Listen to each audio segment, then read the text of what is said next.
búra a kò lè fojú kégbodò láyé títa ríro lẹ̀dá ń kọlà wúrà tó máa dán àgbàná kọjá dandan ọ̀wọ́n ẹ̀rín ní má bẹ̀rẹ̀ wọ̀nà ẹ̀dá kan lè ṣí wá lọ́nà mọ́ ẹjẹ́ àtìmọ̀ṣọ́ kan ká lè débi rẹ̀ ẹjẹ́ àjọ gbárùkù ti Sunday Ìgbòho ṣá ọmọ Ìgbòho mọ̀rẹ́ nílùú Alágbàdo Òde ọmọ atapẹ̀tẹ̀ wọnú omi ọmọ gèdèlè wodò sànyà ìsànyà ò rẹ́ràn bàbá yín láàrin ìdí omi kò sì náà ń kán sí yín lẹ́nu ọmọ òkúta mẹ́ta òkè gbò ìkan ṣe yín ní dágbọ́dàgbọ́ ìkan ní mọ́ rọra ìkan tó kù nígbà tí wọ́n ò mọ̀ Gbòho mọ̀rẹ́ kí ló dé Gbòho mọ̀rẹ́ sí ọmọ òpópó sanran ìgbàgede Gbòho sùn wọn láláìsí bẹ̀rẹ̀ wọn ní kó ní bẹ̀rẹ̀ ó máa kó bẹ̀rẹ̀ lọ ẹ̀sìn òní bímọ méjì ní Gbòho mọ̀rẹ́ bẹ́sìn bá bímọ méjì ní Gbòho àfikàn pọ̀pọ̀ sí amúkan yòókù bọ̀ sànyà àtúmúyà rẹ̀ tí ò lọ́rọ̀ gbọ́ àfiṣẹ́rú wálé gbàràǹgbòjé ọmọ onílé ọ̀la àwọn àjòjì tó ń ṣe ségesège tán láwọn ò ní bomi kó sí mu wọn láwọn ò ní bomi sànyà wẹsẹ̀ ìgbà tójú kòfin ń kọ́ gbogbo wọn náà sáré bomi kó sí mu wọ́n sì bomi sànyà wẹsẹ̀ ọmọ abẹ́rẹ́ mẹ́ta òde ayé ọ̀kan ṣẹ́ ọ̀kan tẹ̀ ọ̀kan tó kù ní gbogbo ayé fi ránṣọ kiri gbogbo ọmọ Yorùbá Sunday Igboho onírẹ̀lẹ̀ láéláé torí àbá lásán nìkan ń dá òkúta ò ṣe pé fún wọn o ìmọ̀ràn lásán ni ti balùwẹ̀ kò bọ́ sí kókó dòdò láyé ń bí ogun díẹ̀ títọ́ domi láéláé ìtọ́ ilé domi Sunday Igboho arógun má ti bí tó ń jà fẹ́tọ́ Yorùbá ní tilé tó gbó ọmọ Ìbàràpá lápapọ̀ ẹ̀jẹ̀ àdúpẹ́ lọ́wọ́ àkí ọmọ Yorùbá lápapọ̀ tilé tó kọ́ ẹ̀mí àbọ̀ ẹ̀bá ń kọ́ wọn Adéyẹmọ Chief Sunday Adéyẹmọ Ìgbòho orúkọ ńlá tí ń jámọ̀ láyà bí àrá orúkọ tó ń dẹrù bó lórúkọ gan-an ọmọ Yorùbá ẹ má sùn o torí pé bùrà a kò lè fojú kégbodò láyé tí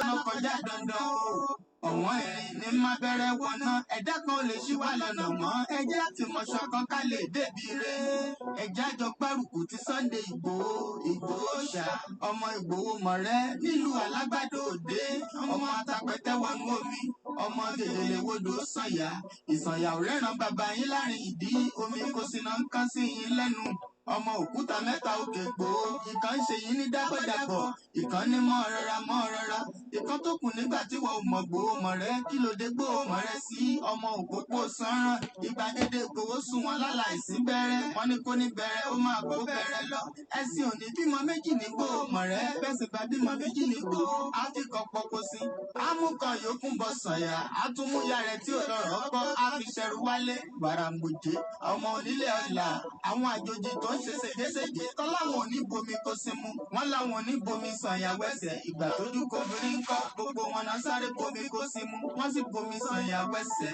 ọmọ abẹ́rẹ́ mẹ́ta òde ayé ọ̀kan ṣẹ́ ọ̀kan tẹ̀ ọ̀kan tó kù ní gbogbo ayé fi ránṣọ kiri gbogbo ọmọ Yorùbá Sunday Igboho onírẹ̀lẹ̀ láéláé torí àbá lásán nìkan ń dá òkúta ò ṣe pé fún wọn o ìmọ̀ràn lásán ni ti balùwẹ̀ kò bọ́ sí kókó dòdò láyé ń bí okùn díẹ̀ títọ́ domi láéláé ìtọ́ ilé domi Sunday Igboho arógun má ti bí tó ń jà fẹ́tọ́ Yorùbá ní tilé tó gbó.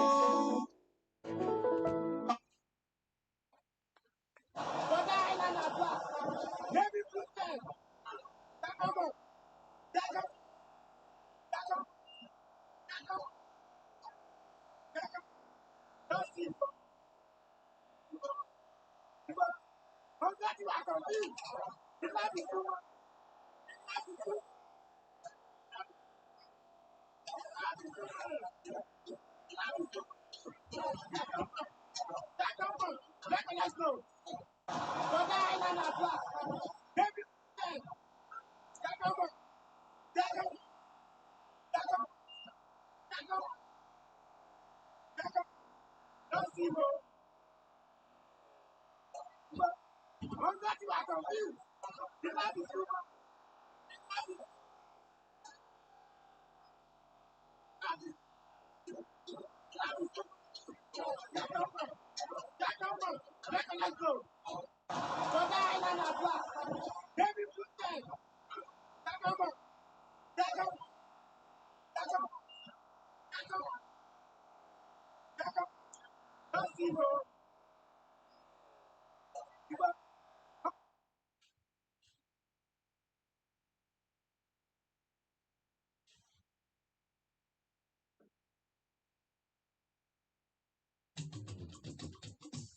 Sunday Igboho ti dé ajagunmólú gbogbo ọmọ Yorùbá ti wọlé dé ó dé jagunlabí dé jagunjagun dé olórí ogun ọ̀kan ṣoṣo ọkùnrin tẹ́gbẹ̀jọ ò lè dámú akínrógún dé ọmọ Yorùbá àtàtà ọ̀pọ̀ ló ti gbọ́ ọ̀pọ̀ ní òkèdè tí ì gbọ́ wípé Sunday Igboho ti dé o mo sọ níjọ́ sí pọ̀mọ́nú odi kì í kú sẹ́yìn odi mo ní gbégbé kì í gbé sóko mo ló lórí ogun jagunlabí jagunmólú ọmọ akin padà bọ̀ ó ti dé Sunday Igboho ti dé o kò yẹsẹ̀ lórí ìlérí gbogbo kìràkìtàkìtàkìrà gbogbo dídùn kò mọ́ ni kò mí Sunday Igboho kò yẹsẹ̀ lórí ìlérí àwa wí fún ọ ẹni tó lúwa ti ń tì lẹ́yìn ni àtúnwá wí fún ọ tó bá ti jòyè tarúgbó tomi dẹ̀tọ̀ ọmọdé tàgbà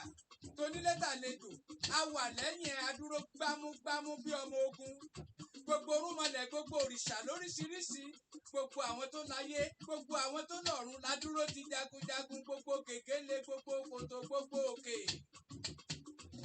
ó pẹ́ tó lúwa ti dúró ti Sunday Igboho ojú Olódùmarè nìgbòho Ọlọ́run ọba ló rán níṣẹ́ afẹ́ akọ̀ túláàsì lọ̀rọ̀ Ìgbòho àwọn ogun ìjàjàgbara tí Sunday ń jà kò lè ṣàìlójú ajagun ṣẹ́gun lolúwa tó rán níṣẹ́ ọba lókè kì í sùn.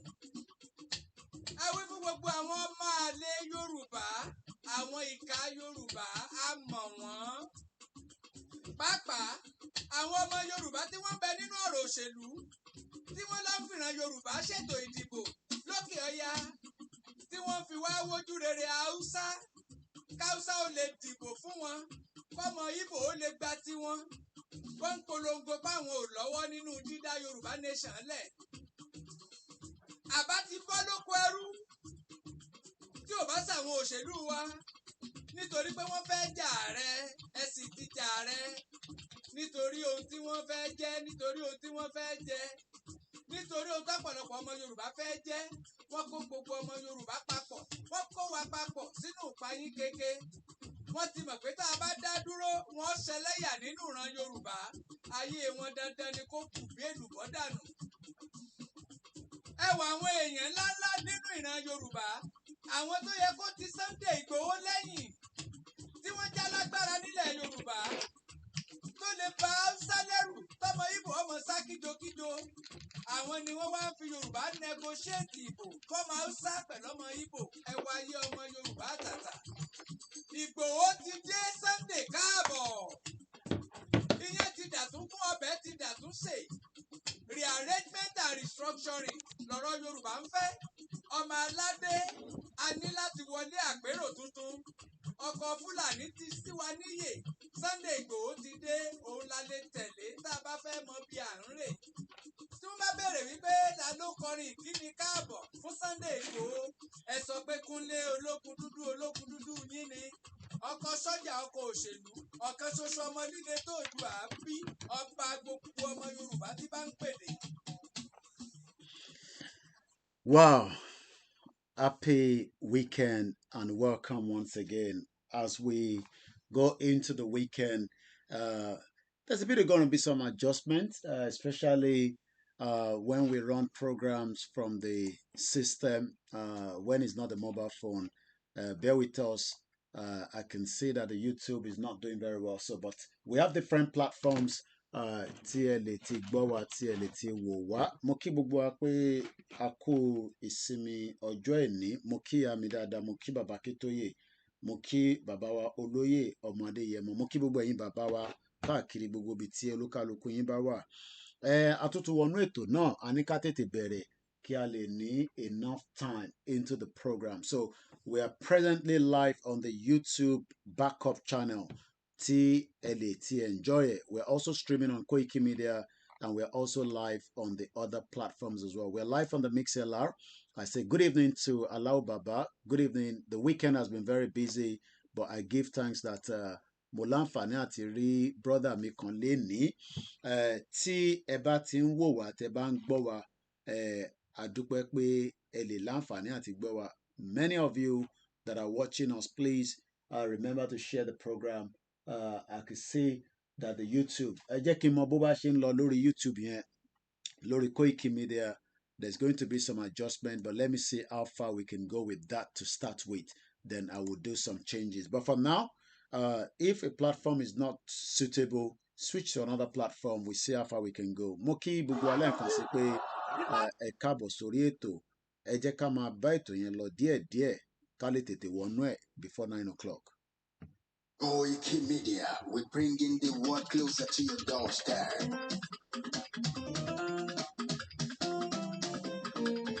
Koikimedia, Koikimedia, Koikimedia, we bringing the world closer to your doorstep. Koikimedia, Koikimedia, Koikimedia, we bringing the world closer to your doorstep. Àwọn sálárà àgbà yìí dá, àwa ló máa ṣáàtì èdè. Ìgbéde lárugẹ nílẹ̀ Oòduà, àwa gangan ni bàbá. Koikimedia, Koikimedia, Koikimedia, we bringing the world closer to your doorstep. They never sabi wetin we carry for her. But they move closer before they go sabi. I said they never know wetin we carry for body. But they move closer before they go sabi. Ọ̀gbìn lọ lọ́jà ẹyẹ ìhun ló lájú. Ẹyẹ tó lórí kodò bí àdán ọgbẹ́dẹ lẹ́nu. Ká ṣiṣẹ́ fún ilẹ̀ bàbá wa. Ká ṣiṣẹ́ fún ìlú bàbá wa. Ká jùmọ̀ sowọ́pọ̀ ká lè tó dúdú àga. Òdúdú àkóbá lè gbé wá. Ọmọ Odùduwà ṣe kiri. Ẹ dìde fún ẹ̀tọ́ adúláwọ̀. Ká lè jọ jùmọ̀ gbé. Délẹ̀ ilé rí. Káwa lè gba ògo ilẹ̀ wa. Ká ṣiṣẹ́ ká lè jọ gbàdé. Ká lè gbàdé adé adúláwọ̀. Àwa ni ìmọ̀lẹ̀ tí yóò tàn káàkiri. Ìyàwó Odùduwà ni wá. Koikimedia, àwa là ń gbé tó lárugẹ. Ètò tó bójú owó tí wàá máa ní. Kásá. Ẹgbẹ́ polówó ọjà wá káyé bùbá yín jẹ. Ètò tó bójú owó tí wàá máa ní. À ń gbé tó lárugẹ, à ń gbàgbà lárugẹ. Ètò tó bójú owó tí wàá máa ní. News and sports, ẹ máa rí gbọ́. Ètò tó bójú owó tí wàá máa ní. Ọmọ Ìjẹ̀bú alárẹ̀ mi ló ní kí n máa gé dandan. Koikimedia, ọ̀rọ̀ lágbájúmọ̀ mi. Máa bá ṣẹ̀rẹ̀ lọ. Ọmọ Yorùbá nìyẹn, ọmọ Yorùbá tata. À ń gbádùn rẹ̀, ọmọ Ìjẹ̀bú alárẹ̀ mi. Ṣé ìlọ máa fi dìbò ọ̀tẹ̀ mọ́lẹ̀ o? Ẹ̀yin lọ́mọ onígbò máa ń dé. Ẹ̀yin lọ́mọ onígbò máa wọ̀. Igbó máa wọ̀ kájọ́jì ò gbọ́dọ̀ wọ̀. Àjòjì tó bá wọ̀ bẹ̀, á bẹ̀rẹ̀ lè bọ̀ra. Ẹ̀yin lọ́mọ náwó òyìnbó tó dé. Ìgbà tó yìnbó dé o, owó náà dẹ́ tún pọ̀ sí o. Koikimedia, sáwa ní bàbá. Koikimedia, àwọn ní bàbá. Koikimedia, àwọn ní bàbá. Àdáńtọ́, àtúnpèrè gidi. Koikimedia, àwọn ní bàbá. Àwa là ń gbé tó lárugẹ jẹ́ ká jọgbọ́ o. Koikimedia, àwọn ní bàbá. Àtúnjà fẹ́tọ̀ ilẹ̀ wa, fẹ́tọ̀ ilẹ̀ Yorùbá. Koikimedia, àwọn ní bàbá. Ọmọ Oòduà ni wá o, kọ́kàn. Koikimedia, àwọn ní bàbá. Ikú tó ṣe mí lébi òsì, àdìmú bàbá yọ. Koikimedia, àwọn ní bàbá. We bring you one closer to your doorstep. Koikimedia, àwọn ní bàbá. Àjẹjẹ tó ń fẹ́ òòdùn kan jòkó lára ni. Koikimedia, àwọn ní bàbá. Àgbèrè gèdè Olódùmarè ló fún wa ṣe. Koikimedia, àwọn ní bàbá. Gbogbo ayé ẹ̀kọ́ Awani baba o. Emma bo wa egbe polówó ọjà yín wá o. Òtútù alágbèdá ní òtítọ́ lágbèdá ní. Àgbìsọ̀dálẹ̀ àgbìsọ̀díkìtà. Àgbọ̀kọ̀ àgbọ̀pẹ̀rẹ̀gẹ̀dẹ̀. Koikimedia, we bring you one closer to yourself. Koikimedia is around. To give us latest. Is around. To give us latest. Ladies and gentlemen, ẹ mú kalẹ̀ sílẹ̀, ẹ tẹ́tí ẹ gbọ́ ètò tó kojú gbogbo. Ladies and gentlemen, ẹ mú kalẹ̀ sílẹ̀, ẹ tẹ́tí ẹ gbọ́ ètò tó kojú gbogbo. Koikimedia is around. To give us the latest. Good evening and welcome, and have a seat. Let us enjoy the Saturday night conversation. Ẹ jẹ́ kí n mọ̀ bó bá ṣe ń lọ lórí Koikimedia YouTube. If we have to restart it, ẹ jẹ́ kí n mọ̀ ṣé ó stable, ṣó wà okay. Even though I can see that it says YouTube is not receiving enough video. I'm not too sure what that means. So we're trying our best. Let's hope that it will get much better. One of my system is currently with the engineer, so Mondroko Pada. Tí quality yẹn bá low díẹ̀, ẹ lọ sórí backup channel. We are live on the Facebook as well. So I'm trying my best to make sure that our system is not fluctuating. Mo kí gbogbo yín lẹ́ẹ̀kan sí, gbogbo yín náà ni máa kí dáadáa ká tó wọnú ètò. We are not in a rush, so we have all the time to appreciate you all, especially gbogbo yín tẹ́ ẹ̀ náwó tó pọ̀ ní Nàìjíríà. So but ẹ jẹ́ ká play anthem wa. But ẹ ká gbọ́hùn bàbá wa Bọ́lá Ahmed Tinubu láti bíbá ẹnu mọ̀ bọ̀. The cost of fuel has gone up. Food and other prices have followed it. Households and businesses struggling. Things seem anxious and uncertain. I understand the hardship you face. I wish there were other ways, but there's not. Hey!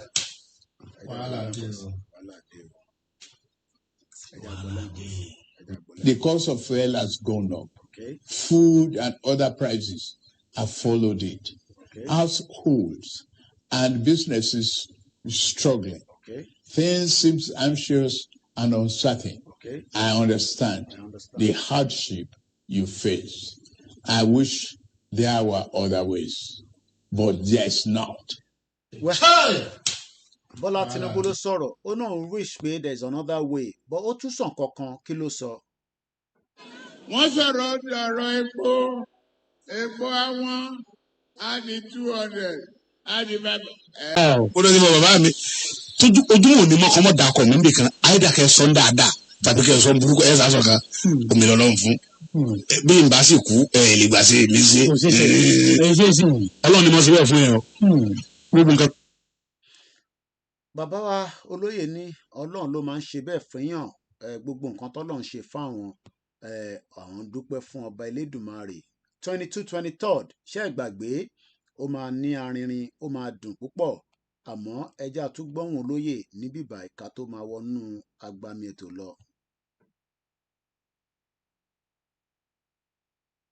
Okay, kí ló ṣẹlẹ̀ ń bẹ́ẹ̀, kí ló dé tá a gbọ́ mọ́ tí gbogbo ẹ̀ freeze. Because God is my creator. You can say anything you like about me. Okay. I don't care. I don't care. I'm still strong. He's still very strong. Because God is my creator. God is his creator. But Remember, this world is not our home. ilé ayé yóò ṣe tiwa. We live one day. A máa lọ́jọ́ kan. All right. I don't know why he's not picking on my speaker anymore. I don't care. Ẹ ṣàgbọ́n tó lóyìn sọ́nbẹ̀ yẹn. I'm still strong. Ó náà ṣì wà very strong. Because God is my creator. Ọlọ́run ni creator òun. But remember, Oníkẹ́ rántí this world is not our home. ilé ayé yóò ṣe We tiwa. live one day. Gbogbo a máa lọ́jọ́ kan. Ọ̀dà àmọ́ tó ṣe speaker wa kò pick mọ́. Gbogbo nǹkan báyìí náà kọ́lọ́n kó bọ̀ wá láṣìírí ká lè improve dáadáa. Ẹ já play anthem wa ká máa bá ètò ẹni ṣòmọ́ bọ̀.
Ẹja dúpẹ́ fún kábíyèsí Elédùmarè.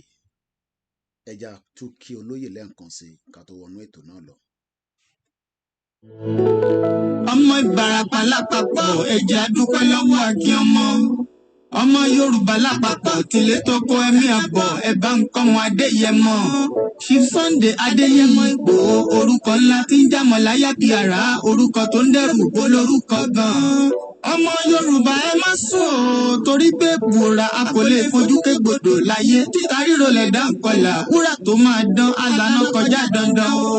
Ọ̀wọ́n erin ní má bẹ̀rẹ̀ wọ̀nà ẹ̀dá kan lè ṣí wá lọ́nà mọ́ ẹjẹ́ àfìmọ̀ṣọ kan ká lè débi re ẹjẹ́ àjọ gbárùkù ti Sunday Ìgbòho ṣá ọmọ Ìgbòho mọ̀rẹ́ nílùú Alágbàdo Òde ọmọ atapẹ̀tẹ̀ wọnú omi ọmọ gèdèlè wodò sànyà ìsànyà ò rẹ́ràn bàbá yín láàrin ìdí omi kò sínú ń kán sí yín lẹ́nu ọmọ òkúta mẹ́ta òkè Ìgbòho ìkan ń ṣe yín ní dápọ̀dàpọ̀ ìkan ní mọ́ rọra ìkan tó kù nígbà tí wọ́n mọ̀ Ìgbòho mọ̀rẹ́ kí ló dé Ìgbòho mọ̀rẹ́ sí ọmọ òpópó sanran ìgbàgede Ìgbòho sùn wọn láláìsí bẹ̀rẹ̀ wọn ní kó ní bẹ̀rẹ̀ ó máa kó bẹ̀rẹ̀ lọ ẹ̀sìn òní bímọ méjì ní Ìgbòho mọ̀rẹ́ bẹ́sìn bá bímọ méjì ní Ìgbòho áfíkan pọkó sí amúkan yòókù bọ sànyà àtúmúyà rẹ̀ tí ò lọ́rọ̀ gbọ́ àfiṣẹrù wálé wàràmùjẹ ọmọ onílé ọ̀la àwọn àjòjì tó ń ṣe ségesège tọ́láwọn òní bomi kó sí mu wọ́n láwọn òní bomi sànyà wẹsẹ̀ ìgbà tójú kòfìrí ń kọ́ gbogbo wọn náà sáré bomi kó sí mu wọ́n sì bomi sànyà wẹsẹ̀ ọmọ abẹ́rẹ́ mẹ́ta òde ayé ọ̀kan ṣẹ́ ọ̀kan tẹ̀ ọ̀kan tó kù ní gbogbo ayé ti ránṣọ kiri gbogbo ọmọ Yorùbá Sunday Ìgbòho onírèlẹ̀.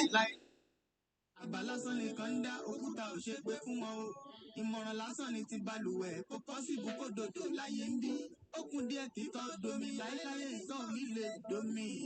Sunday Ìgbòho arógun má ti dí tó ń jà fẹ́tọ̀ Yorùbá ní tilé tó kó. Ẹ̀tọ́ Yorùbá ló ń jà fún àmọ́ àwọn ọmọ Yorùbá sọ pé kó fi ẹ̀tọ́ yẹn sílẹ̀ kíyà já wọn dáadáa òun dẹ̀ sọ pé òun ò fẹ́ bẹ́ẹ̀ òun ò fẹ́ kíyà jẹ òun. Mo kọ́kọ́ kí Jésù Kristi mo kí ọba Elédùmarè mo kí gbogbo àwọn onílẹ̀ wa mo kí gbogbo yín ṣe ó ń dán díẹ̀díẹ̀ lọ́dọ̀ yín lọ́hùn ó ń dán lọ́dọ̀ tèmi náà òtútù ń jẹ́ kí ojú mi máa fresh mo dúpẹ́ lọ́wọ́ ẹ̀yin olólùfẹ́ wa tí ẹ̀ ń gbọ́ wa ní gbogbo ìgbà torí tí ò bá sẹ́yìn kí ni irú àwa fi máa sọ fún ẹ̀yin ọ̀jọ̀gbọ́n ẹ̀yin tẹ́ nímọ̀ ẹ̀yin tẹ́ lóye mò ń wúra mi nínú big screen mi lẹ́gbẹ̀ẹ́ bíbáyìí mò ń ríra mi lórí small device tó wà níwájú mi ẹ jẹ́ ká kọ́kọ́ kí gbogbo àwọn tí wọ́n ti wọlé torí pé a kì í ṣe ghost mo máa ń sọ fún yín èmi àti brọ́dà mi kan àṣà wọn wo program mi lórí boss ẹ jẹ́ n fi picture yẹn wọ̀nyí máa ń sọ pé a kì í ṣe ghost I'm sure pé wọ́n ní pẹ́ wọnú ètò báyìí ó rà ń pórí Facebook lọ ti máa ń sábà wò mí mo máa rí wọn láìpẹ́ wọ́n ń wò mí ní èmi àti wọn lélẹ̀ picture tí mo yà pẹ̀lú wọn ní ọ̀sán yìí ni ìwọ náà ẹ̀yin náà ìjọ kan máa wà tẹ́ máa láǹfààní tá máa ríra wa àtàwa tá ti búra wa àtàwa tá à ń ṣépè fúnra wa ọmọ Yorùbá ni wá ọmọlúàbí àtàtà ni wá lóòótọ́ Yorùbá nation ó dàbígbà tó dájà sílẹ̀ láàrin àwa kan àtàwọn kan nítorí pé gbọ́n mi ò sí kò yíra wa ìgbà táwa ní Yorùbá nation àwọn ní no kí lẹ mí Kóìkì pé Yorùbá nation ẹ má dá wàhálà lẹ́ o bàbá Bọ́lá Tinubu ni o nǹkan kan àwọn kan tẹ̀tún ní Àtíkù ni àwọn kan tẹ̀tún ní PDP ni so brother mi yìí àwọn wá ń wò mí lọ lórí bus ṣe wá rí àníyàn ní gbogbo nǹkan láyé. Àwọn wá ń sọ sọ́kàn wọn pé èmi bus tèmi wà, ẹ mọ̀ pé mò ń sọ pé mo wà lórí bus 78, mo ti ń lọ báyìí, mo ń lọ báyìí, lẹ́ẹ̀kankan kò jẹ́ ká máa sọrú movement bẹ́yẹn, but torí pé UK ni mo wà, mẹ̀rẹ̀ ní tó bá ti jí mi gbé, tẹ́ ẹ̀ bá ti gbúròó mi happy birthday sí Wàlátà olórí ẹbí wa, gbogbo yín náà ni máa kí dáadáa, mo ti rí yín tẹ́tí ń wọlé lẹ́ẹ̀kankan. Mo kàn fi sọ̀rọ̀ brother mi yìí. So ìgbà tẹ́mi ní mo wà lórí bọ́ọ̀sì báyìí, mo ti wọ bọ́ọ̀sì báyìí, àwọn náà wọ́n sọ pé yéè Koiki dẹ̀ ló ń lọ níwájú nínú bọ́ọ̀sì yẹn o, báwo mo ṣe máa wá rí báyìí. Eventually I just ìgbà tí mo dé Canada water, ẹ dẹ̀ mọ̀ pé nílùú òyìnbó ó kọ́ lè oyè yín tíyàn bá fẹ́ ṣe nọ́mbà 1 ní ìtọ̀, nọ́mbà 2 nìgbẹ́, mo ò ṣe nọ́mbà 2 mo fẹ́ tọ̀ ni, ó kọ́ dẹ̀ lè yọ oyè yín ká má fi gbẹnu sọ̀rọ̀. Mo wá fẹ́ tọ̀, mo wá ń wo gbogbo ẹ̀gbẹ́ báyìí, mo ń try láti wo pub àbí ìgbà tó sì pé Nàìjíríà ló kàn máa yọ sẹ́gbẹ̀ẹ́ títì, àwọn ń ṣe bẹ́ẹ̀ níbí báyìí, nuisance nìyẹn nígbà yẹn. Mo wá ń rí library kan níwájú mi, máa ní n tó ti lè rí mi mú library máa ní toilet,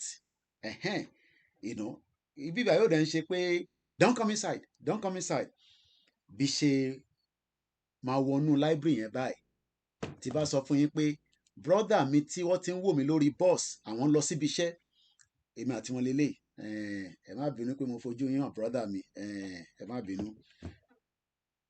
Bó ṣe rí mi báyìí, bóyá kó fò mọ́ mi ní o, bóyá kó gbé mi látòkè ní o, he was just so excited, super excited, pé èmi làwọn rí báyìí táwọn dẹ̀ ń wò mí lórí bọ́ọ̀sì lọ́wọ́lọ́wọ́ báyìí, and eventually we hugged, and as usual àwọn náà ṣe dé láti Nàìjíríà, wọ́n lọ fọ́lùdé níbẹ̀ ló ń gbé, wọ́n ròyìn wọ́n fi tì, ìwọ náà tó ti wọ London, ọba Elédùmarè á jẹ́ kó wọ London. Tó bá ti dé London wàá ní understanding pé ìjà tá gbé dání kì í ṣe pé a kò fi ń dẹnu. Nigeria is dead, completely dead, okay?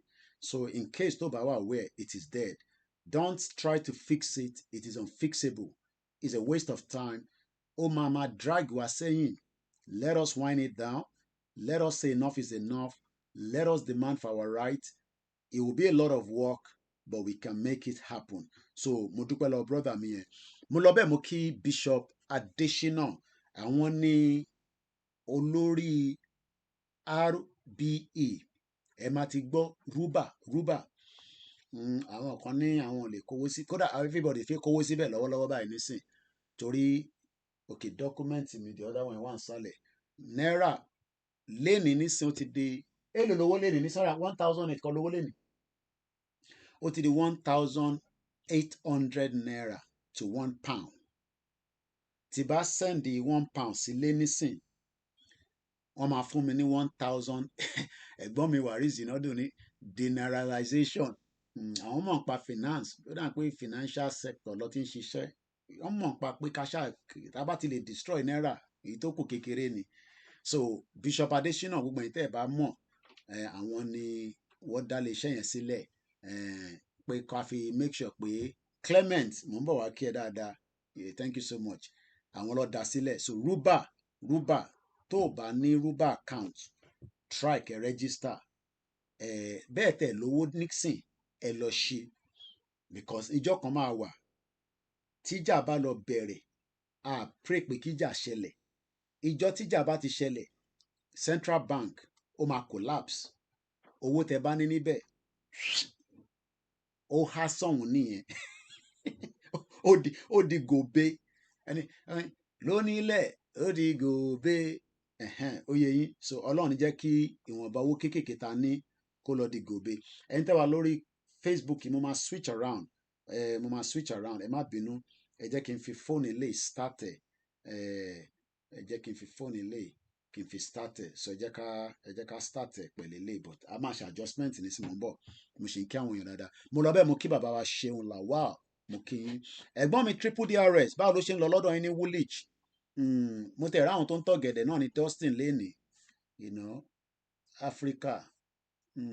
mo fi fún sister wa tí mo lọ rajà lọ́wọ́ wọn mo ní ẹ jẹ́ ń fún yín ní free advert wọ́n náà wọ́n fẹ́ kí la máa ṣe sí báyìí èèyàn kan dẹ̀ ló ní Mr. Koiki jọ anytime tẹ bá ti jáde àwọn tó bá ń tajà tó ní African store ẹ jẹ́ ká máa fún wọn ní ìpolówó ọ̀fẹ́ ẹ mọ̀ pígbà tí mo kì í ṣe CNN bí àwọ̀ ọ̀dẹ̀ dá mi mọ̀ mo ní ẹ jẹ́ ń fún yín ní free advert bí àwọ̀ ọ̀dẹ̀ ń sá fún kankan ẹ mọ̀ pé ìlú yìí olúkálukú ló ń dọ́gbọ́n sọ̀rọ̀ rẹ̀ inú Dustin lọ́wọ́ ajé àmà wọgbá èmi náà ṣe eré lọ́mú lọ ra nǹkan kan níbẹ̀ fún oyè yín so mo wá ní kí n fún wọn ní free advert pé kí n bá wọn polówó ṣọ́ọ̀pù wọn ní náà páwọn ọ̀fẹ́ no problem tó bá yá ẹ̀yin lẹ máa wá wa ṣáwa là ń wá yín nísìn ẹ̀yin lẹ máa wá wa nígbà tásìkò bá tó mo lọ sí Paris báwo lọ́dọ̀ yín ìyá mi rúkà àtọmọ ìjọ ti bá wá sí France èmi ẹ̀yin bàbá mo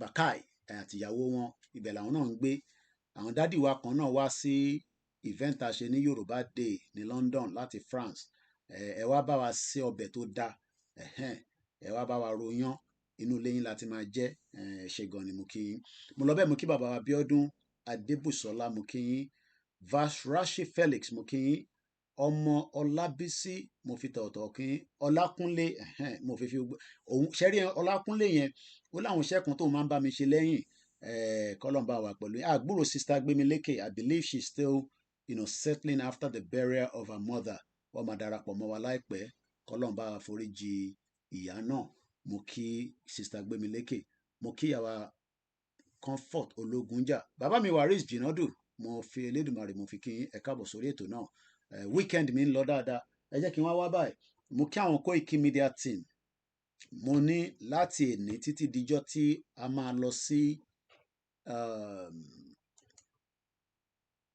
Ìgbòho a máa ṣe meeting pẹ̀lú àwọn Koiki Media team we had a 2 hours meeting very fantastic ìntàwá kọ́ ni látọ̀dọ̀ tí ní sì ni pé ẹ ràn wá lọ́wọ́ àwọn ọmọ yẹn ti sọ fún mi pé Mr. Koiki ẹ má wá lé o ọ̀gá ẹ má wá lé o ẹ̀yin àti Ìgbòho ẹ má wá lé gbogbo tẹ fẹ́ ṣe ní mídíà àbá yín make sure pé ó possible so mo dúpẹ́ lọ́wọ́ wọn gan we need a lot of things n tí mo torí ẹ̀ jáde lénìí mo tún lọ ra tripod bíi mélòó kan láti lè tètè send ẹ̀ sílé ní oṣù yìí kó lè fi kún nǹkan tó ń ṣe mo kí àwọn Koiki Media team without them there's no Koiki Media okay tèmi bá ń pariwo ní bíbá tó ṣe activities Koiki Media ní Nàìjíríà nílẹ̀ Yorùbá Nàìjíríà is still a country okay máa kí wọn kan fúlẹ̀ pé a ti gba Yorùbá nation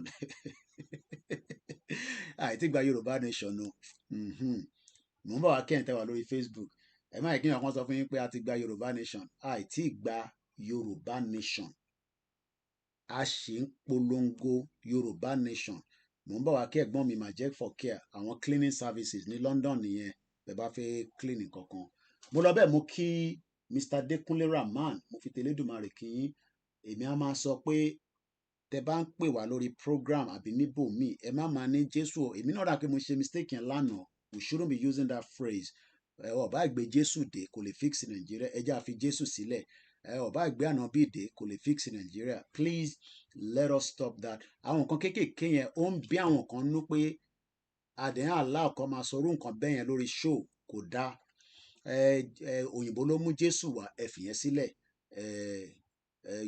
àwọn Arab ló mú Islam wá ẹja fìyẹn sílẹ̀ in tó jẹ́ tiwa ni káwa gbájúmọ́ a máa sọ̀rọ̀ lórí flag yìí torí bàbá kí tó ti respond sí díẹ̀ again mo gbọ́ program brother mi Àròlé 1010 mo dey understand the point of view wọn náà pé àwọn kan complain bla bla bla blow blow blow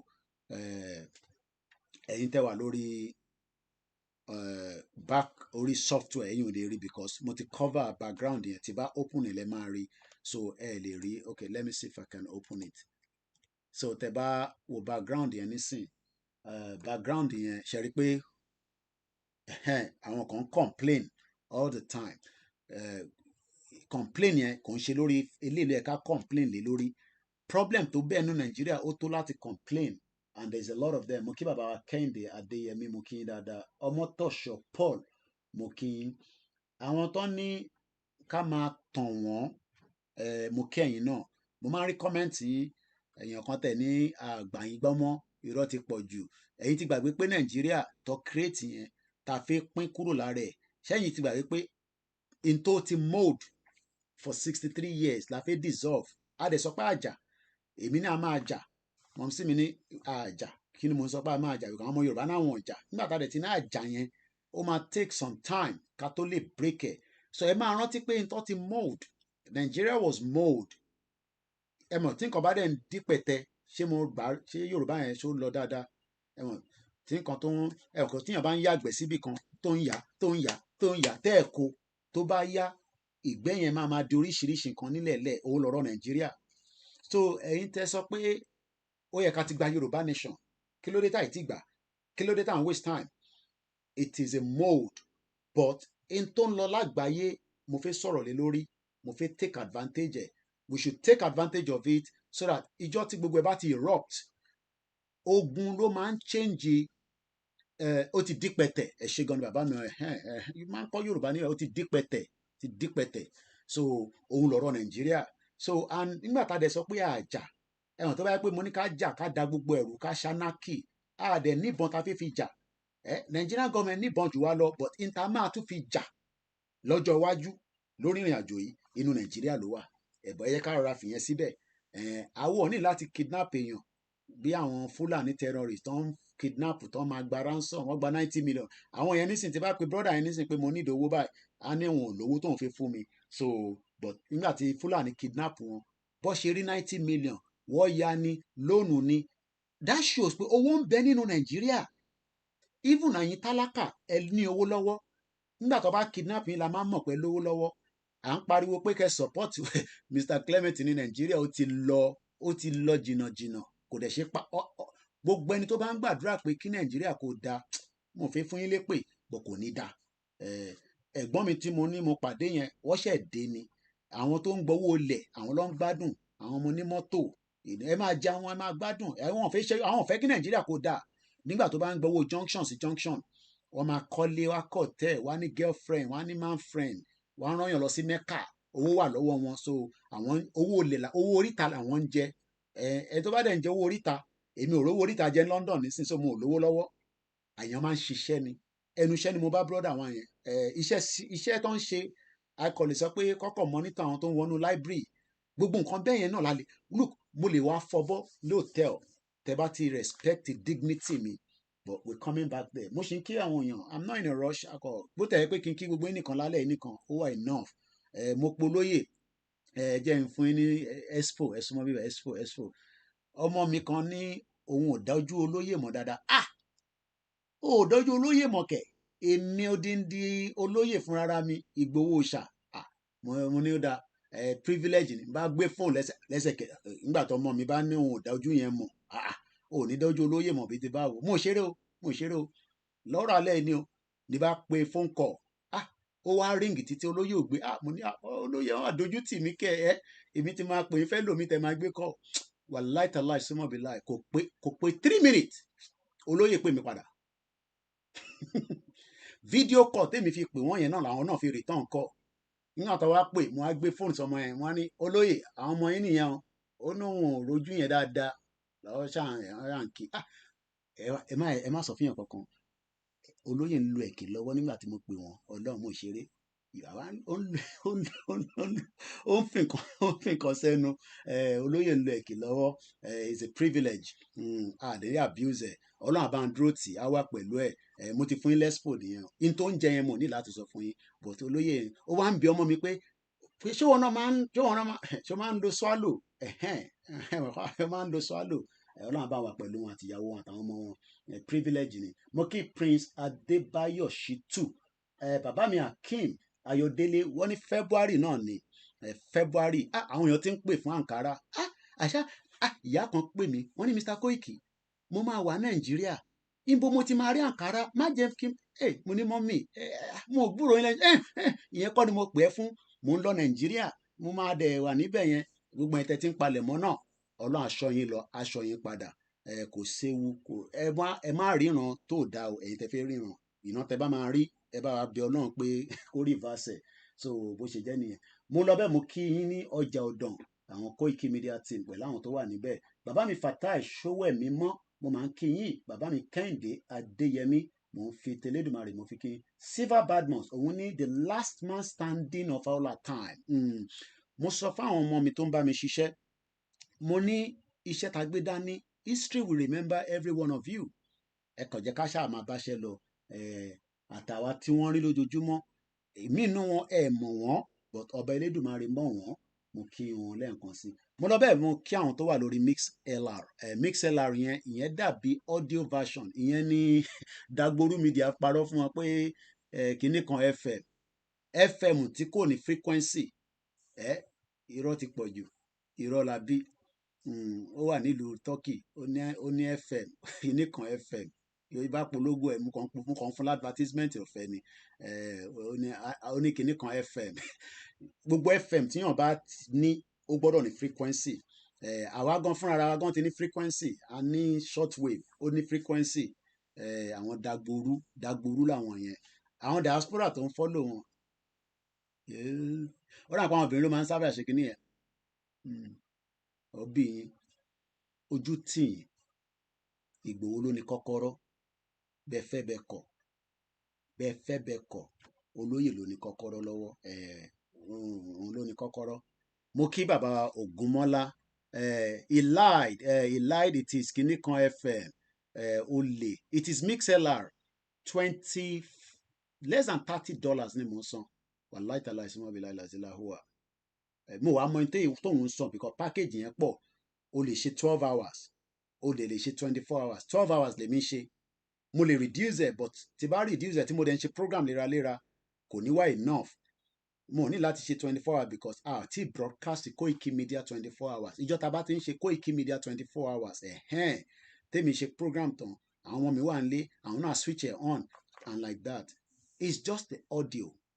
Ògúnmọ́lá Abíọ́dún comrade plan B ibẹ̀ lòun ti ń gbọ́ mi tó bá rí i pé lẹ́ǹkọ̀ọ̀kan mo wà ní gbòòrò níta á wá sórí YouTube á wá wò mí so ẹ má kí èèyàn kan fún yín ní fàbù mo ń bọ̀ lọ́dọ̀ yín tẹ́wà lórí Koiki Odùduwà so kò tí ì sí nǹkan tó ń jẹ́ pé Yorùbá nation country Yorùbá nation movement wà but kò tí ì ní country okay there's two different things ẹ̀yin tẹ́lẹ̀ ń béèrè pé jọ́ ló máa bọ́ sí mo ní àsìkò tó dáa náà ló máa bọ́ sí but ilé ayé there's a lot happening around the world I will keep you up to date UK àti America ti bẹ̀rẹ̀ ogun pẹ̀lú Yemen àwọn tí náà máa respond padà kò sọgbọ́n ẹ̀ wọ́n ní kò sí bàbá ńlá ẹni tó lè stop ẹ̀ ṣe rí àwọn tọ̀hún yẹn ẹni máa kú pàdé ẹni máa pa ni pẹ̀lú America ò bá bọ́ǹbù wọn títí they are ready to fight to the last man standing irú ẹ̀ làwọ̀ ò tí ì ní lọ́wọ́lọ́wọ́ bí àtúndà ní weapon tá a fi fi jà mo kí ìbòlá kí yín dé mo sì ń kí àwọn tó wà lórí MixLR aláwọ̀ bàbá ní good evening my brother Akin Games mo kí yín Faith HQ tẹ bá ń wá sórí MixLR ẹ máa bá wa comment ká lè rí yín ẹ̀yin tó kù náà mo kí yín lẹ́ẹ̀kan sí ẹ tó bá fẹ́ líǹkì yẹn àfi síta láìpẹ́ yìí mo lọ sọ́dọ̀ ìyá mi dáadáa my aunty Faith David ẹ ṣé gan ni kó àdúró ti Koiki Media mo kí gbogbo àwọn GR1 Alex Mamu oníṣan alágbára pẹ̀lú ìgẹ̀ yìí èmi ó dà kí n máa lọ ṣe exercise èmi náà fi mọ ọmọ ní summer so máa lọ bẹ̀rẹ̀ sí ọmọ tí mo dẹ̀ fi mú inú ilé mi náà ló wà ìyàwó mi náà ni ọmọ tí mo fi mú nígbà tèmi àti ìyàwó mi bá wá lọ sí north tóun wọ leggings tèmi náà wọ jeans ṣé wá jẹ́ kí ariwo ọ̀bẹ yẹn àwọn wà backwards ilẹ̀ Yorùbá àwa wà accommodative a lè gbé papọ̀ pẹ̀lú north tíyàwó mi bá náà kọ́ fi wọ skimpy bra tèmi náà dẹ̀ sọ pé short nika mo fẹ́ wọ̀ ǹjẹ́ a lè rìn ní north ká rìn ká jáde ká wọlé padà kóun kọ́ wọ skimpy kó dẹ̀ ra wọ skẹ́ẹ̀tì kékeré a ní problem pẹ̀lú àwọn Haúsá but ideology tí wọn kò bá tilẹ̀ Yorùbá mu rárá Ìgbò gan fẹ́ gbalẹ̀ but àwọn náà fẹ́ lọ kí ló dé ta wá ń takú tá a fẹ́ jẹ́ kó lọ ìyẹn ni kò tí ì yé mi so gbogbo ẹ̀ náà la máa ṣàlàyé lálẹ́ ìyẹn náà mo ṣe ní ká tètè bẹ̀rẹ̀ so that kó máa ẹ̀wọ̀n pé production ó máa ń àti set up production ìyẹn la ṣe fẹ́ raise £50,000 so that production wa lè enhance ó yẹ yín èmi náà lè ra àwọn kámẹ́rà tó dáa tẹ́ máa rí mi but it needs a lot of money ìyàwó mi rán ní báwọn ràn kankan bọ̀ lọ́jà náà mo lọ sọ́jà ìyàwó mi máa ń rán mi iṣẹ́ abroad la wà nàìjíríà lè máa rán ọmọ ọ̀dọ̀ lẹ́ máa rán kíní gbogbo jágbá abroad wàá máa kẹlẹ̀ balance ẹni mò ń sọ Dustin tí mo kọra wọlé sí yẹn mo gbàbẹ oyè yìí náà lọ bá yàwó mi mú kankan níbẹ̀ if not òun ló tún ṣé ìgbà tèmi bá wọlé tèmi ti ṣe fàájì lọ tí mo ìgbà ilé ìyàwó mi àtúnsáré máa lọ nínú òtútù so yẹn mo ṣe bá yà sí Dustin mo bá fọwọ́ kàn kankan wọlé ẹ̀yìn tí mo wá rà yẹn yóò ní láti mọ̀ yẹn inú ilé mi nìyẹn wà so níbo la bọ́rọ̀ dé mo kí bàbá Bámidélé Mohammed Adéyanjú ó fẹ́ dàbí Adéyanjú ọ̀rẹ́ mi l'Àbújá òun náà wá ti di ó dà kó ti marry gan sef my brother àwọn ọmọ Kogi state ó bá Yàyà Bello fa wàhálà ju kí ló dálẹ̀ lọ ẹ̀mí ẹ̀ yí bí ti ṣòwò rẹ̀ náà ni mo kí gbogbo yín tẹ̀ ṣe ń wọlé lẹ́yẹ kọ̀ọ̀kan pín ètò yìí o Mr. Saheed Balogun ní good evening my brother Yoruba nation no going back ìbọ̀lá tó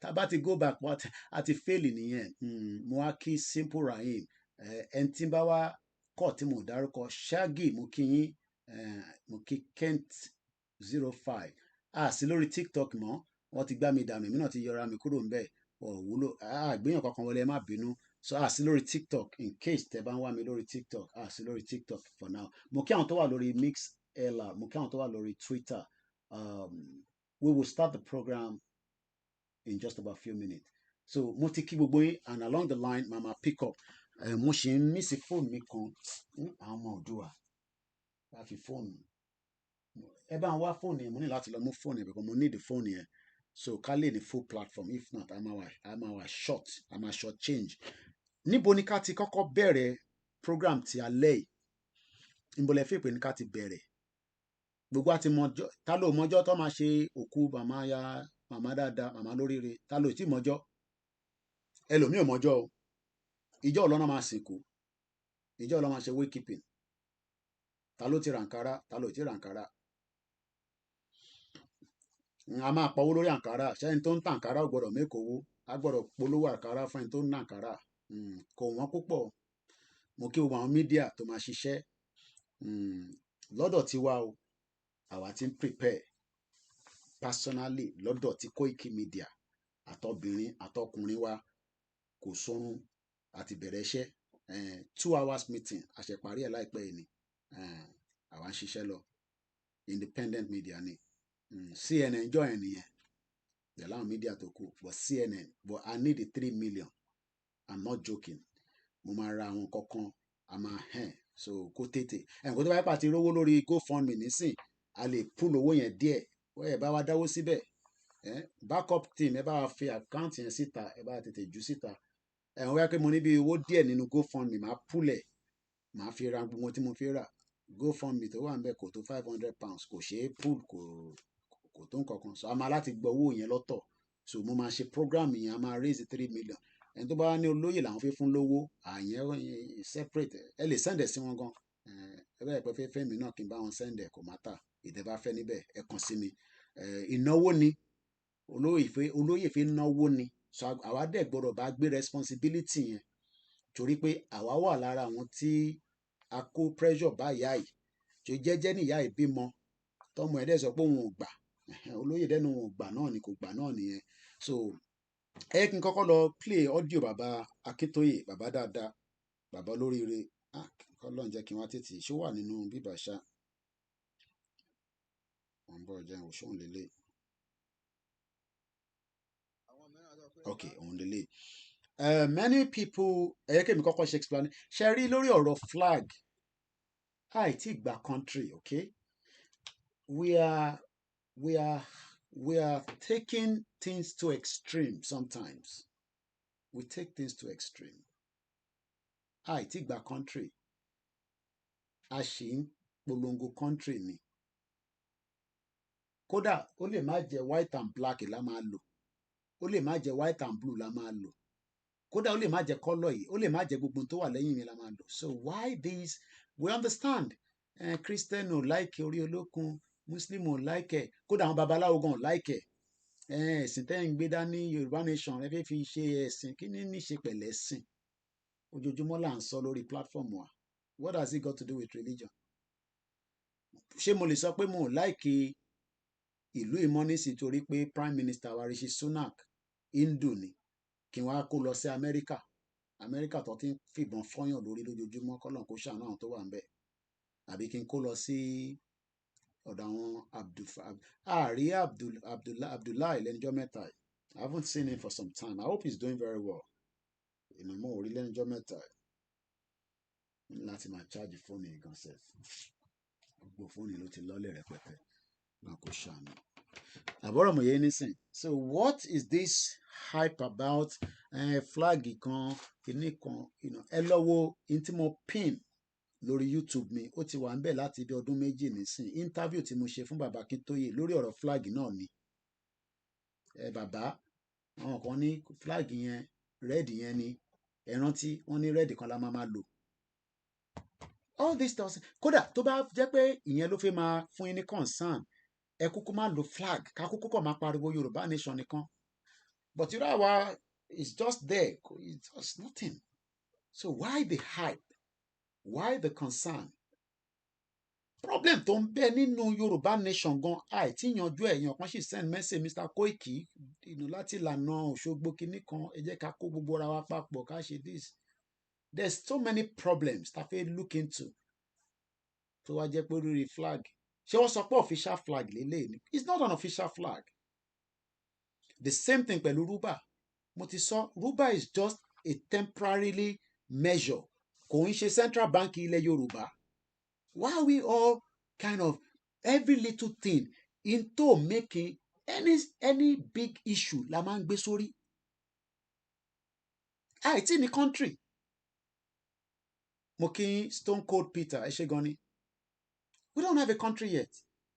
We are still polongo country ni. Hey, we don't have a country polongo. Mo ti mix gbogbo ẹ̀ papọ̀. Òyìnbó ńlá. Mo kẹ́hìn tẹ́wà lórí mo tẹ̀ kẹ́hìn tẹ́wà níbí báyìí lórí backup channel ẹ jẹ́ n sáré wo àwọn olówó à ń bẹ̀ mo mọ̀ pé mọ̀ sí mi wà ń bẹ̀ pẹ̀lú àwọn mélòó kan Clement Biafra ni ó gbọ́ Yorùbá dáadáa ó dẹ̀ ń sanwó koikimedia tó mo gbọ́dọ̀ máa kí ní gbogbo ìgbà mo rí Kúnlé Bakers bí a ti báṣẹ́ lọ òun dẹ̀ kò dẹ̀ rówó fún mi àrówó gbà lọ́wọ́ ẹ̀ super chat wa kò ṣiṣẹ́ láti April èyí tó tún ṣiṣẹ́ ẹ̀ fowó síbẹ̀ kí ló ń ṣẹlẹ̀ báyìí so dáwó share like love I don't understand àwọn ọ̀dẹ̀ ní nǹkan mi ta tún lè máa ṣe mo kí Clement kí ọba Ọláwálé Mr. Awaris ẹ̀gbọ́n mi Tony Ages mo kí bàbá wa Kínládé Emmanuel Mr. Adeniyi Akeem ránpá àwọn tí mo rí níbẹ̀ nìyẹn Mr. Ọládélé mo kí so kí ni mo sọ lọ so why the hype why are we so worried we worry too much ẹ̀gbọ́n mi triple dare those are the people that are just looking for excuses wọ́n náà ń pa Christian a fẹ́ kúrò nínú Nàìjíríà tó lọ ń pa Christian ni wọ́n ń complain nípa orí olókun ṣe rí pé ọ̀rọ̀ yẹn kò hard up but again a gbọ́dọ̀ wá throw gbogbo ẹ̀ náà bí ọmọ kékeré ta ní à ń bínú sí ká wá da gbogbo ẹ̀ sínú gọ́tà náà so tẹ bá lọ bá bàbá Akíntóyè tẹ́ ń pressurize wọn pé ẹ like orí olókun orí màálù lẹ fẹ́ níbẹ̀ Ọlọ́run tẹ̀ ń jẹ́ agbórí màálù síbẹ̀ anyway I think bí bàbá ṣe sọ a máa gbọ́dọ̀ yẹn it's okay kódà mo send ẹ̀ sí àáfàá kan wọ́n reply lórí ẹ̀ náà yes I mean we are meant to be concerned but àìtí ní constitution tiwa gan sef look we don't have a country yet called Yoruba nation mo kí Ọlánìpẹ̀kun ní country tó ń pè ní Yoruba nation nísìn mo fi máa charge fóònù ibi ṣe jókòó mo waste the time too much so àbọ̀rọ̀ mo yé nísìn àìtí ní country tó ń pè ní Yoruba nation bíyàn kankan bá sọ fún yín pé country kan wà wọ́n ti ń pè ní Yoruba nation ẹ tuntun ẹ̀ dànù kò sí kankan tó jẹ́ bẹ́ẹ̀ rọ́ ni ẹni Koiki ló sọ bẹ́ẹ̀ àìtí ní country a ṣì ń polongo country ni yes ó máa bọ́ sí bíyàn kan bá ní kò ní bọ́ sí mo lè fògùn ẹ̀ gbárí wàláì pé èèyàn kan wá jáde babaláwo kan jáde àfáà kan jáde ó ní kò ní bọ́ sí tálẹ̀ yín lágbára Elédùmarè ó máa bọ́ sí wá àìtí ìgbà country yẹn so many things ò lè work nígbà tẹ́ ẹ̀ tí ní country gbogbo owó tá à ń wá nísìn ìjọ tá a bá ti gba Yorùbá nation gọ́ọ̀mẹ̀ntì wa máa ní access sí resources orí ilẹ̀ yẹn ìyẹn àti human capacity kí ló ń pè ní human capacity èmi àti ìwọ èmi àtẹ̀yin Mùkíyàmí Bísọ́lá Ọládélé ẹ káàbọ̀ mà lájọ máa ṣe kí ni lájọ máa wá máa ṣiṣẹ́ láti build economy ilẹ̀ Yorùbá àní wá nídìí ẹ dáwó síbí ẹ bá wa dáwó sọ̀hún no èmi náà lọ wá ṣọ́ọ̀ṣì ibi tí mo ti fi máa rí owó tèmi láti fi ṣe operation koikimedia so gbogbo eléyìí tá a ṣe ń ṣe nísìn tí gbogbo ata à ń gbìyànjú ní à ń gbìyànjú but for people to be coming out and be saying Mr. Koiki ẹ gbọ́dọ̀ get it right a lè get it right kò possible tí ní country now okay ṣé country ti wà ní Nigerian police ṣì ń operate ṣé country ti wà ní Nigerian government ṣì ń operate ṣé country ti wà ní embassy ti wà mọ̀ tó ń pè ní country ni setting up a country is not pé if we have the country yet tó bá ipa ti nílùú nísìn ṣe rí gbogbo ẹ̀yìn ṣe rí bí ẹ̀yìn kan ṣì tún fi mind ní pẹ̀lú ìyá olòṣì tó ní kú síbi táṣù ẹ̀ wà ẹ má bínú fún èdè tí mò ń pè yẹn olórí burúkú wo màá yẹn bìkọ́ olórí burúkú ni bìkọ́ ó máa ṣe olórí burúkú ni kò wá dágbó kò wá ẹ ti gba country so ìyẹn wá ń jẹ́ káwọn kan ẹ̀mí yín wá ń rò pé ti gba country tí gba country fact ni mo sọ fún yín o ètè mi gan ti dry gbogbo ẹ̀ ló ń ṣe mí lálẹ́ náà kó ṣàánú tí gba country o so if anybody is out there thinking àti gba Yorùbá nation country you don't have a country yet we are in the process mo kí ẹ̀gbọ́n mi dizzy man 123 àwọn kan wà ẹ̀yin ò mọ̀ wọ́n communication wọn pẹ̀lú UK government every time wọ́n send ẹ̀ sí mi wọ́n wà lórí platform bí ṣe ń bá yín sọ̀rọ̀ báyìí but I don't want to mention names mọ̀ tó ń pè ní country ni wò Rishi Sunak kò ìyẹn mo ṣe máa sọ fún yẹn tẹ máa ń béèrè ẹ̀ṣọ́ olóyè ń bọ̀ ní Nàìjíríà take time gan ṣe mọ̀ pé wọ́n announce fún mi ní UK until ìgbà tí Rishi Sunak dé Ukraine kí lẹ rò pé wọ́n ṣe announce for security reasons so when people are asking ṣé olóyè ń bọ̀ Nàìjíríà tó bá tẹ̀ ń bọ̀ Nàìjíríà ṣé nu tèmi lé ẹ̀kọ́ ti gbọ́ pé olóyè ń bọ̀ Nàìjíríà à ń bọ̀ sí bọ́ sí kò wá sí Nàìjíríà èèyàn kan send message ṣé olóyè ti wà Nàìjíríà no kò sí Nàìjíríà ojú ẹlẹ́gba ló wà tó bá dójú ẹlẹ́gba báyìí ẹ bọ́ lóyè níbẹ̀ tó ń ṣe fàájì lọ́wọ́lọ́wọ́ olóyè is no longer the kind of olóyè 10 years ago we must protect him and we must be there for him because kò ń ṣòun nìkan mọ́ nísìn tá bá ti mọ́ lórí ogun gbogbo wa máa sá lọ ni tá bá ti mọ́ lóyè every one of us will run away kí la tún fẹ́ máa sọ òkè a máa pariwo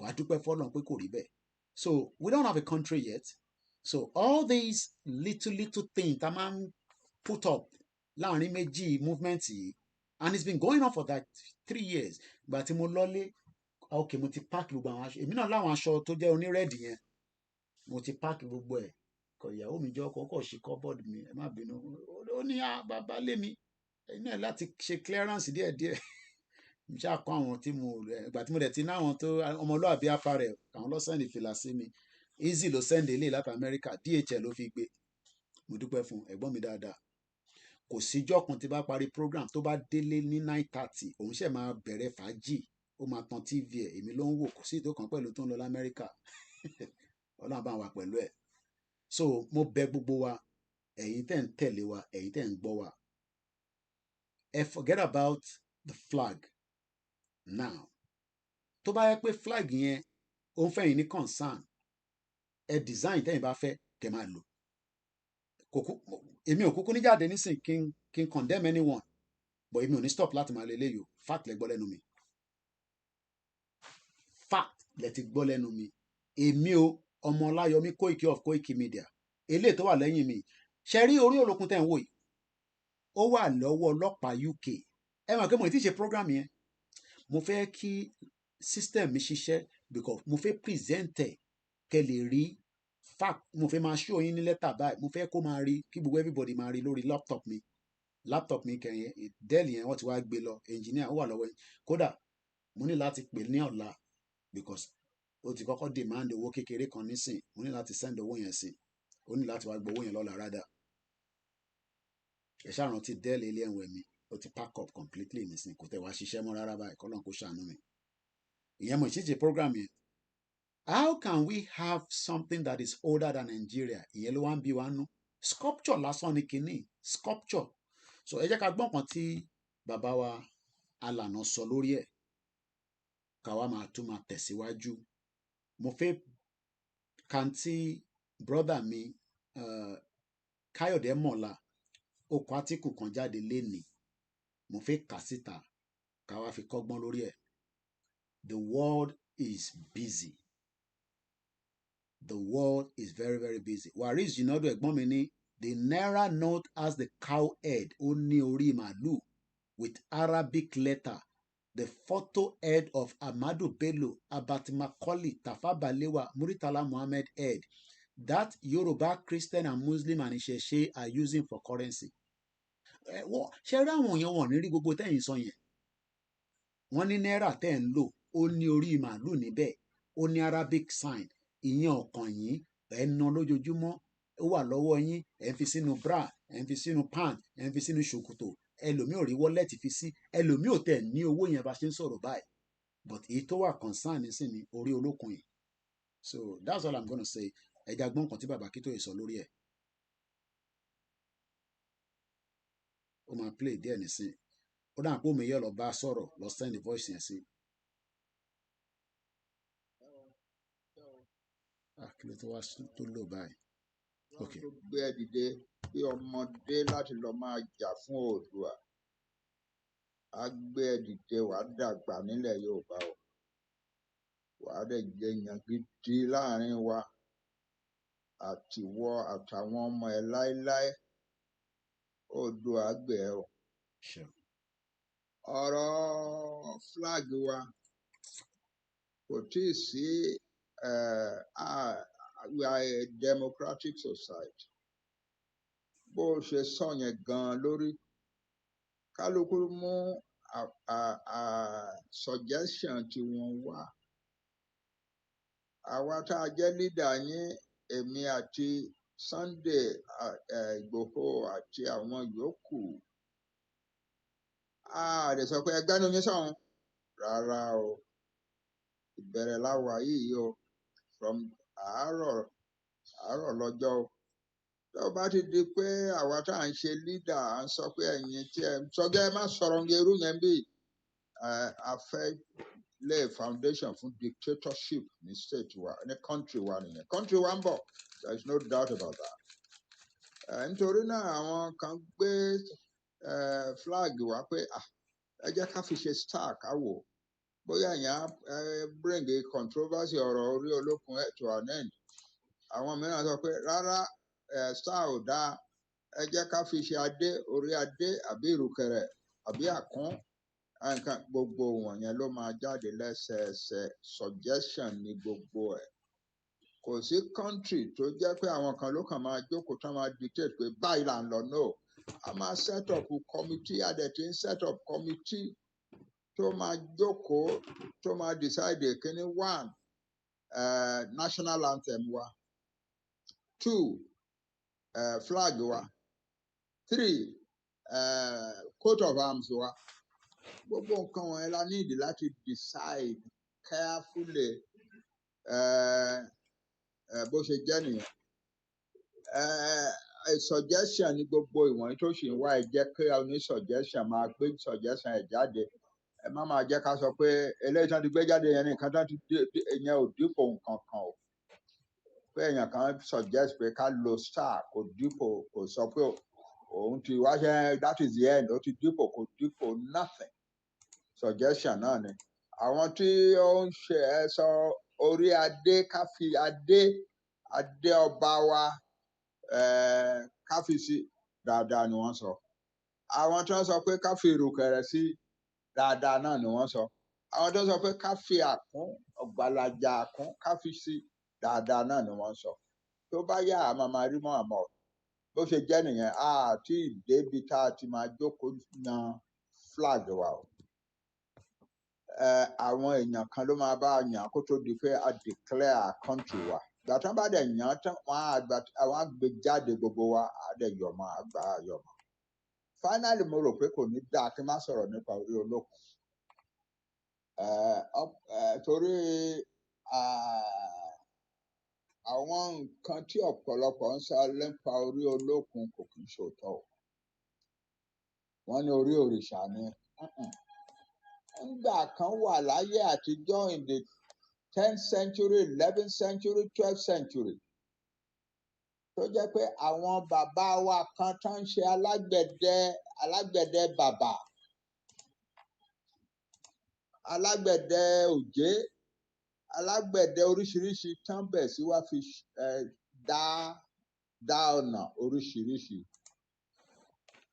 ara wọn ló bẹ̀rẹ̀ ní Ifẹ̀ and later in Ọ̀wọ̀ later ní Ìjẹ̀bú Òde náà láti wá máa create beautiful structures pẹ̀lú bronze àti brass. Ibẹ̀ ni ní orí tá à ń pè ní orí olókun yìí àwọn orí olókun kọ́ làwọn ń bìlò náà fi ọ̀nà wọn ṣe orí olókun kọ́ orí èèyàn orí Ọ̀ọ̀ni wọ́n á yà ó kì í ṣe Ọ̀ọ̀ni kan pàtàkì kan kì í ṣe one particular one wọ́n á yà wọ́n á gbé adé Ọ̀ọ̀ni lé lórí nǹkan tẹ́ ẹ̀ ń wò lórí olókun táwọn kan wá sọ pé òrìṣà ni kì í ṣe òrìṣà rárá o bẹ́ẹ̀ adé Ọ̀ọ̀ni ṣe rí níbẹ̀rẹ̀ ayé nìyẹn nígbà tí nǹkan tí wọ́n gbé jáde nìyẹn kí lẹ́yìn dídá fi wá ń pè lórí olókun lónìí ẹnu ìgbà tí wa ló bẹ̀ sí jẹ́ orí olókun kò kí ń jẹ́ orí olókun látọ̀dọ̀ àwọn tó ṣe wà o ní 1910 ọkùnrin kan German Frobenius anthropologist ni ó visit Yorùbá land ó visit ilẹ̀ wa ó lọ sí Ifẹ̀ ó wá rí àwọn ṣé ẹ̀yin ará ìlú yìí náà lẹ ṣe gbogbo artwork tó dáa tó eléyìí bẹ́tà ju ọ̀pọ̀lọpọ̀ nǹkan táwọn èèyàn wa ń ṣe ní Europe tá à ń yọ̀ mọ́ so ó wá ní àwọn tó wà lọ́dọ̀ wọn á sọ pé ibì kan wà tó pọ̀ sí ibi tó dẹ̀ wà tó pọ̀ sí wọ́n wá mú lọ bẹ̀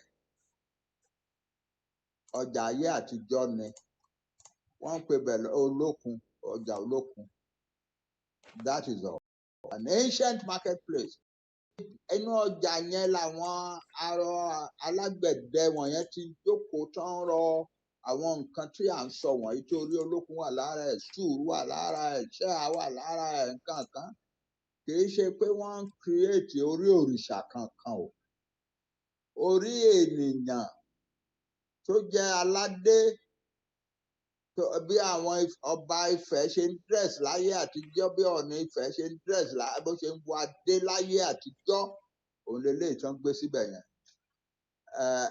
Frobenius wọ́n wá mú lọ síbi ọjà olókun yẹn ó wá débẹ̀ wọ́n wá sọ fún pé ibí gan àdúgbò nínú ọjà yìí làwọn alágbẹ̀dẹ arọ òjé arọ idẹ arọ bàbà arọ bí iná fi ṣàtìkò nígbà tí wọ́n dẹ̀ máa scratch ilẹ̀ díẹ̀ ń bẹ̀ ọjà yẹn ti parẹ́ ní 19th century nígbà ogun nígbà tó dẹ̀ wá halẹ̀ díẹ̀ ń bẹ̀ wọ́n wá rí ọ̀pọ̀lọpọ̀ náà àwọn orí wọ̀nyẹn àti nǹkan mìíràn gbogbo àti bra àti stool àti chair àti orí àti gbọ̀ eléyìí tó wù ú dùn bẹ́ẹ̀ ó wá gbé dání ó mú díẹ̀ lọ kì í ṣe ẹyọkan ló mú lọ ó mú púpọ̀ lọ òun ló wá délé ìlú ẹ̀ lọ́hùn tó wá ń pè ní orí olókun orí tí òun gbé jáde ní ọjà olókun kì í ṣe orí olókun kì í ṣe orí òrìṣà olókun orí tí the head that I found in orí olókun that I dug out from the ground in orí olókun ìdí tí àwa ọlọ́mọ̀wé àwa historians àwa archaeologists àti wá ń pè lórí olókun nìyẹn orí olókun tá a bá fẹ́ ká má pè lórí olókun mọ́ ká pè ní nǹkan tó bá wù wá orí olókun yẹn is a new name completely kò kí n jórí olókun wá láti bẹ̀rẹ̀ ayé ńgbà tí wọ́n ṣe orí ṣáá ni tí àwọn artist wa create táwọn artist wa fọwọ́ wọn rọ nítorí náà kò tó nǹkan tá à ń jà sí tá a bá fẹ́ tó bá jẹ́ because it's one of the greatest achievements of the Yoruba people that nígbà tí wọ́n yẹn àwọn bàbá wa kan wà tán lè create nǹkan tó dáa tó lè yìí àwọn kan ti compare wọ́n ti fi wé àwọn European artists sample in a period of the Renaissance some of the that's the greatest period of art in the world ó wá ń yà wọ́n lẹ́nu báyìí wípé so wọ́n rí àwọn aláwọ̀ dúdú tó create artwork tó dáa tẹ́lẹ̀ yìí nígbà wọ̀nyẹn láyé àtijọ́ wọ̀nyẹn tó àwa ṣe ń pariwo pé àwa ni the best in the world àwọn Yorùbá òkè àwọn Yorùbá ni the best in the world o. So it's a wonderful ìní tó ṣe pàtàkì fún àwa Yorùbá ní kíní tá a wá ń pè lórí olókun àwọn tó ṣe òpè lórí olókun 1910 numbers làwa bẹ̀ sí pé lórí olókun torí pé Frobenius ní orí tó ń rí gbé nílẹ̀ ní ọjà olókun ní Ifẹ̀ that's all bó ṣe jẹ́ nìyẹn o ẹ ṣé o ó dàbọ̀ bọ̀dọ̀ àwọn tó ń ṣe suggest pé ká adé ni ká gbé sí ìrùkẹ̀rẹ̀ ni ká gbé sí star ni ká gbé sí ni wọ́n ní àwọn rò pé star àwa ni star Africa àwa ni star àwa ni ìmọ́lẹ̀ Africa pé ká gbé sí ẹ̀sùn gbogbo wọ̀nyẹn ó dáa torí pé ẹ fẹ́ràn ìran yín lẹ ṣe ń ṣe gbogbo wọ̀nyẹn a lè bá nìkẹ́ni jà eléyìí kì í ṣọ̀rọ̀ religion kì í ṣọ̀rọ̀ pé Christianity Muslim Islam kankan no even ìṣẹ̀ṣe no what kind of artistic thing belonging to the Yoruba people la máa gbé sí flag wa tó máa yẹ wá that's all bó bá yá a ní máa pè é lórí olókun mọ́ àwọn orúkọ mìíràn fún because kì í ṣe orí olókun làwọn tó create ẹ fi create wọn create orí òrìṣà wọn create orí ọmọ ènìyàn ọba Ifẹ̀ wọ́n fi imitate ọba Ifẹ̀ ní ìṣe pé wọ́n create orí òrìṣà kankan àwọn tó create in the 12th century 11th century 10th century ó pọ̀ káàkiri ayé táwọn òyìnbó ti kó lọ gbogbo ẹ̀ lágbára Ọlọ́run la máa kó padà wá ẹ ṣé o ṣé ọmọ mi ò mẹ́yọ̀ ó dàbọ̀. òun láti gbọ́ tí bàbá ti bá wa ṣe explanation ẹ̀ mo fẹ́ ká wà too hype up pẹ̀lú ọ̀rọ̀ in tó wà lẹ́yìn mi in tó wà níwájú wa ojú yẹn lọ and I hope we will understand that ẹ máa fún mi ní few seconds ẹ̀yin tẹ́ wà lórí Koiki Odùduwà mo ní láti lọ mú article tí mo fẹ́ fi sọ̀rọ̀ ó wà lórí WhatsApp ti Káyọ̀dé Mọ́lá so while I'm doing that then mo ní láti drop sound yẹn díẹ̀ because 10 ti lù torí àwọn tó ti sùn nínú ilé kí n má fi tèmi máa disturb wọn ẹ mọ̀ pé inú ilé mo ti ń operate mo máa kiri grandma Comfort Ológunjà ó tọ́jọ́ mẹ́ta ẹ káàbọ̀ sórí ètò wa ẹ kú gbogbo ìgbà ẹ kú ọdún tuntun náà mo kí brother mi ìjáyà mo kí gbogbo different platforms Yorùbá Nation Mega Rally Janet Fashaki yadada gbogbo wa náà ni mo kí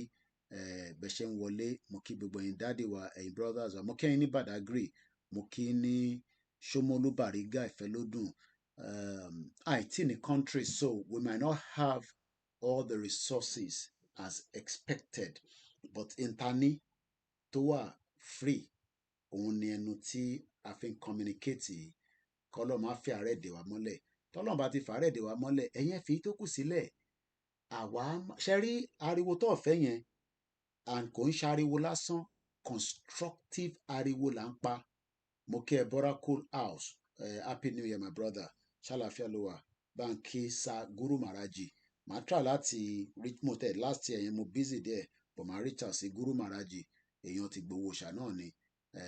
Ẹni tó bá mọ bàbá yẹn oríṣiríṣi orúkọ náà ló ti pe bàbá yẹn. Èmi láǹfààní àti rí bàbá yẹn, èèyàn bíi tiwa náà ni.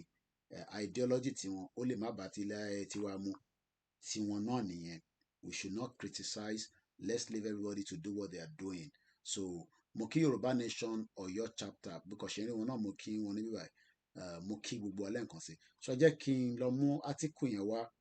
While I'm doing that, ẹ jẹ́ ká tún another video kan ká kọ̀ fi buttress kó tó di pé mo máa mú átíkù yẹn wá. Ilẹ̀ Yorùbá kò ń sọ̀rọ̀ pé Fúlàní pa wá nìkan la ṣe náà fi kúrò ní Nàìjíríà o. Many people máa ń rò pé torí tá bá ti ní Fúlàní pa wá, Fúlàní pa wá. It is far more than that. So, but Fulani is disturbing the Yoruba economy. But ṣé Emefiele olè, ṣé gbogbo owó ló kó fún Dangote nígbà tí gbogbo wọn wá? Mo ti lọ sísàlẹ̀ lọ mú kọ́ mo fẹ́ máa ṣe so tá bá wo owó yìí nísìn, kò sẹ́nì kankan tó ń complain pé Arabic ló fi kọ́, òun lè ń rí. Kò sẹ́nì kankan tó ń complain nípa ẹ̀, right? But all of a sudden nísìn complaint tó wá ni pé orí olókun ìyẹn ni complaint tá à ń rí láti how many days nísìn. So mo bẹ̀ wá, mo rọ̀ wá, let us not let that, Ògúnmọ́lá ní Biafra is now, Yoruba Nation is now, end Nigeria now. Ó máa end.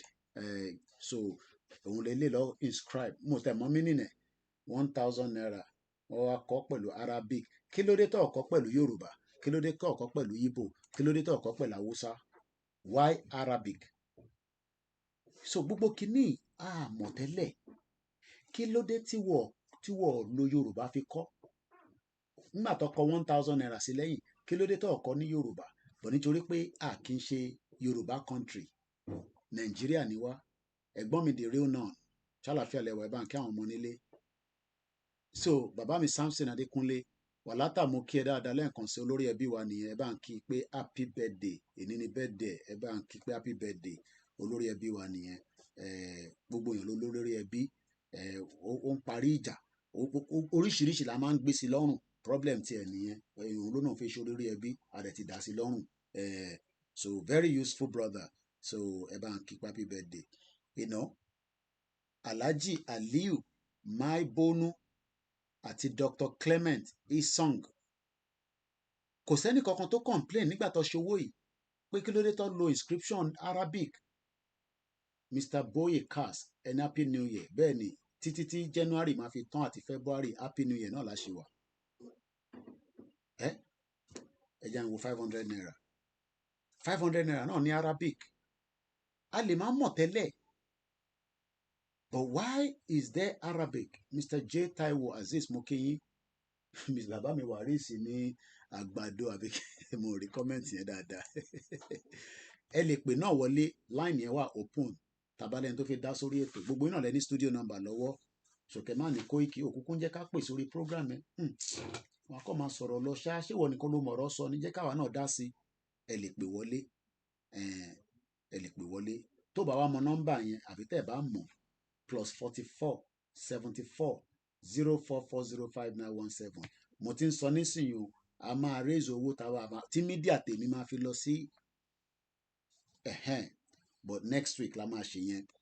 So 3 million la need because a gbọ́dọ̀ ṣe 1 or 2 things so that kí gbogbo ẹ̀ lè dán mọ́rán dáadáa náà ni. Kí ló dé tí gbogbo ọ̀ complain nígbà tí wọ́n fi Arabic kọ́ kínní? Bàbá mi Warisi Jinadu ní àgbàdo ẹ̀pà nation on the naira note. Tinubu promise fún Yorùbá pé AK-47 Fulani open grazing operative. Boroko sọ pé please what is the update of the burial plan? Ìwọ́ṣẹ́ ó ṣe ń follow mi 22 23rd tó bá ti rànkárá Ìbàdàn ló wà lọ rànkárá o. Soko dẹ̀ máa wá látàkùrẹ́ ni lápá àkùrẹ́ ló wà bí. So 22 23rd lágbára Ọlọ́run ní ìlú Ìgbòho. Mr. Adékúnlé Rọ̀súlù mú kí yín. Ìjẹ̀sìn kan mo gbé wá síbí báyìí o. Ẹni bá fẹ́ jàjẹ̀sìn problem tí wọ́n nìyẹn. I am here to fight for our quest to self-determination. Tó bá yí ẹ jókòó wá fàlàyé wa gbọ́. Tabalẹ̀ tó fẹ́ pè wọlé ẹ lè pè wọlé. ẹ jẹ́ ká kọ̀ gbọ́ ilé ẹ mọ̀ pé nígbà tí wọ́n ọ̀rọ̀ Fúlàní attack yẹn ẹ̀já gbọ́ ilé bọ̀ ẹ̀yin tẹ́ wà lórí bíbá máa kọ̀ jáde fún few seconds kò ní pẹ́.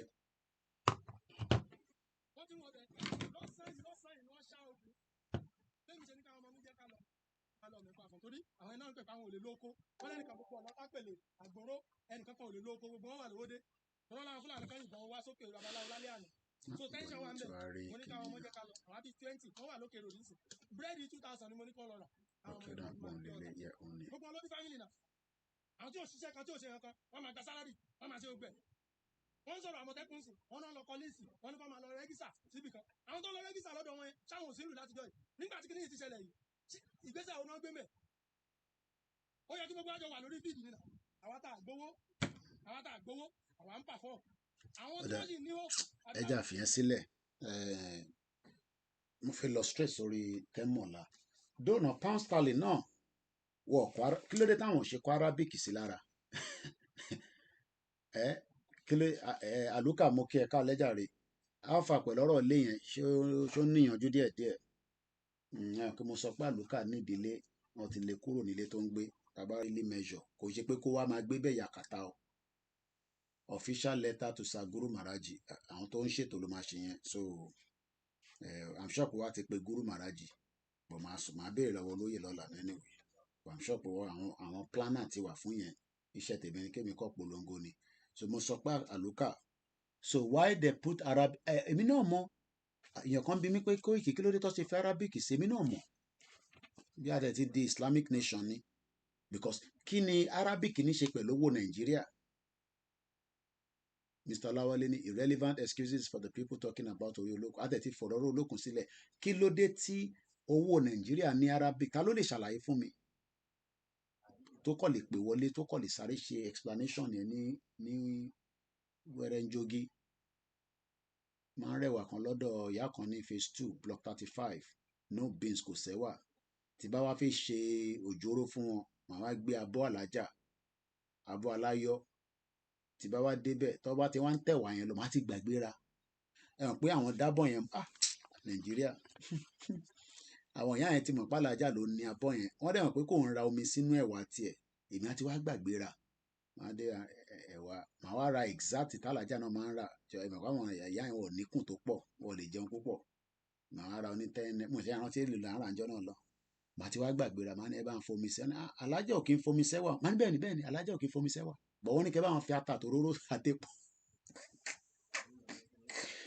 no beans kò sẹ́wà ó dáa wúrà pé èèyàn kan ti ń pè wọlé ẹja gbọ́n tó fi sọ ẹ kọ̀ bá wa ṣe briefly ẹ bá wa ṣe briefly ok ó dáa èèyàn méjì ti pè wọlé ẹja kọ́kọ́ lọ sọ́dọ̀ bàbá Tajudeen mo fẹ́ kẹ́ divert kí ló dé tí Arabic ṣe wà nínú owó Nàìjíríà òun ní béèrè ta kọ́kọ́ nọ́mbà yẹn ó ṣì wà on kí ló dé tí kò jẹ́ kí n pe àwọn tó pè padà Bishop ti pè àti Mr. Ọlárẹ̀wájú ẹ má divert mi tẹ́ bá ti pè o kí ló dé tí Arabic sign wà lówó Nàìjíríà ní tí mo fẹ́ mọ̀ nìyẹn ok kí ló dé tí kò jẹ́ kí n gba call ẹ jẹ́ n refresh gbogbo àwọn fóònù ìyá àkàndẹ ló fún mi ní fóònù yìí ó heavy gan mo like ẹ but iṣẹ́ tó fẹ́ máa ṣe ní sọ́nà àpò tó fẹ́ há kò fi ṣiṣẹ́ dáadáa mọ́ ìyá mi dẹ̀ ti ṣe ok mo ti ń pe Bishop padà tẹ́ ká gbọ́ nǹkan tó fẹ́ sọ kọ́ lè bá a ṣe briefly ni ọ̀rọ̀ pọ̀ tá a fẹ́ sọ lálẹ́ ìdí ẹ̀ ẹ̀gbọ́n sókè Bishop ẹ káàbọ̀ sórí ètò. Ẹ kúṣẹ́ sá o. àjọ ń ṣe náà ni ẹ kálẹ́ sá. Ẹ kúṣẹ́ yeah. Now but sometimes the other time only largely a ní ọ̀pọ̀lọpọ̀ Yorùbá that are illiterate. Ọ̀rọ̀ yẹn ó shake some people. In spite the fact that illiteracy doesn't mean that you didn't go to school. Illiteracy means that you went to school, but the knowledge of the education did not pass through you. You are not impacted. You lack information. That is illiteracy. Okay. Now, how can some people still be talking about? We are talking about Yoruba nation. Something that is our identity. Okay. To bring out our identity, to bring out our culture and our hello flag UK now. And we'll coat of arm UK. Emari Dragon. That's the coat of arms of Great Britain. Okay. Now the dragon is from Wales. Okay. The lion is from England. Okay. And the other animal, horse, is from Scotland. Okay. Owasheni dragon. Okay. Wales lonely dragon. The Bible film Marlin. Eye bage ńlá yẹn. Tó yọ̀nà yẹn. It is traditional ancient history in Wales. The Bible Wales ẹ ti máa rí ẹyẹ yẹn. Wọ́n òun ni kíní logo wọn ní Wales. Okay. Láyé àtijọ́ wọn. That film Marlin it acted in Wales. Wọ́n sọ ìṣẹ̀ṣe wọn nù náà. Wọ́n sọ culture wọn nù náà. This is only something that is Yoruba identity. Tó tún mú tó jẹ́ owó iyebíye tó wà lọ́wọ́ àwọn òyìnbó. A ti sọ pé a fẹ́ gbà padà. Àwọn òyìnbó mọ̀ ọmọ wa pé wọ́n fi dá wa mọ̀ nìyẹn. Okay. Then because of illiteracy, some people are saying òrìṣà ni, ìmọ̀lẹ̀ ni. Ṣé wọ́n ti lọ bọ òrìṣà rí tó jẹ́ pé orí nǹkan tó bá bẹ̀ nìyẹn tán ni kò máa ti kó sí? People live by superstition and they say they are Christian. They are ignorant of the word of God themselves. Ṣé ń gbọ́ mi sà? À ń gbọ́ yín. Question tí mo béèrè gan ẹ̀ tí dá mi lóhùn. Jesus, my answer is saying, okay. Jesus himself said, the kingdom of God did not come by superstition. Okay. Ìjọba ọ̀run kò wá pẹ̀lú superstition. What is Yoruba of it? Something. It comes with proof and fact. It's not something you'll be rooming, you'll be assuming, or you have no evidence. That image, Baba can explain that. Now, the picture, the cap, go. The image, it is Ori Obalufon. Obalufon is one of the richest kings in Ile-Ife. Richest and influential throughout West Africa. Okay. And people in those days, they did not have pictures. The picture of Jesus Christ was crafted like that in Israel. Turkey.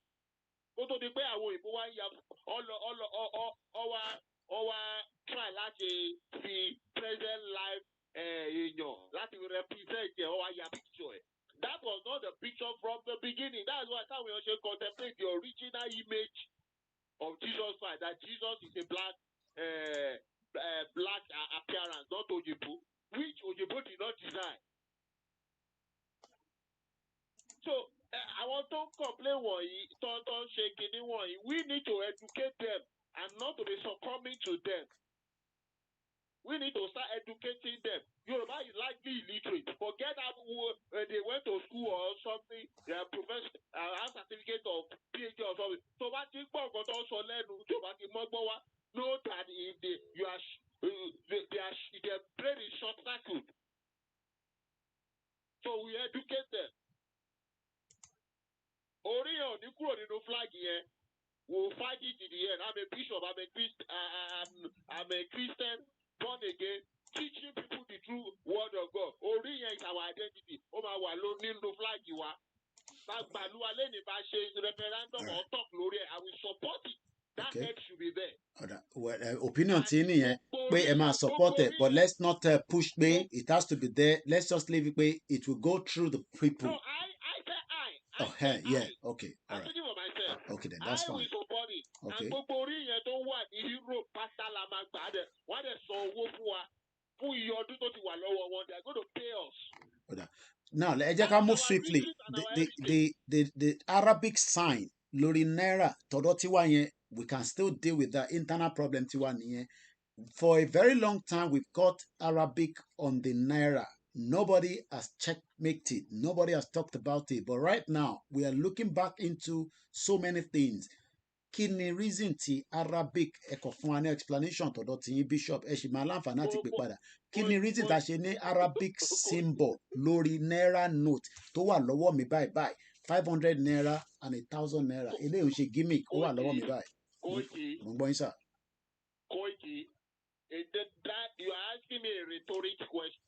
Okay. You know that Nigeria is Fulanigeria. Nigeria is not Yoruba nation.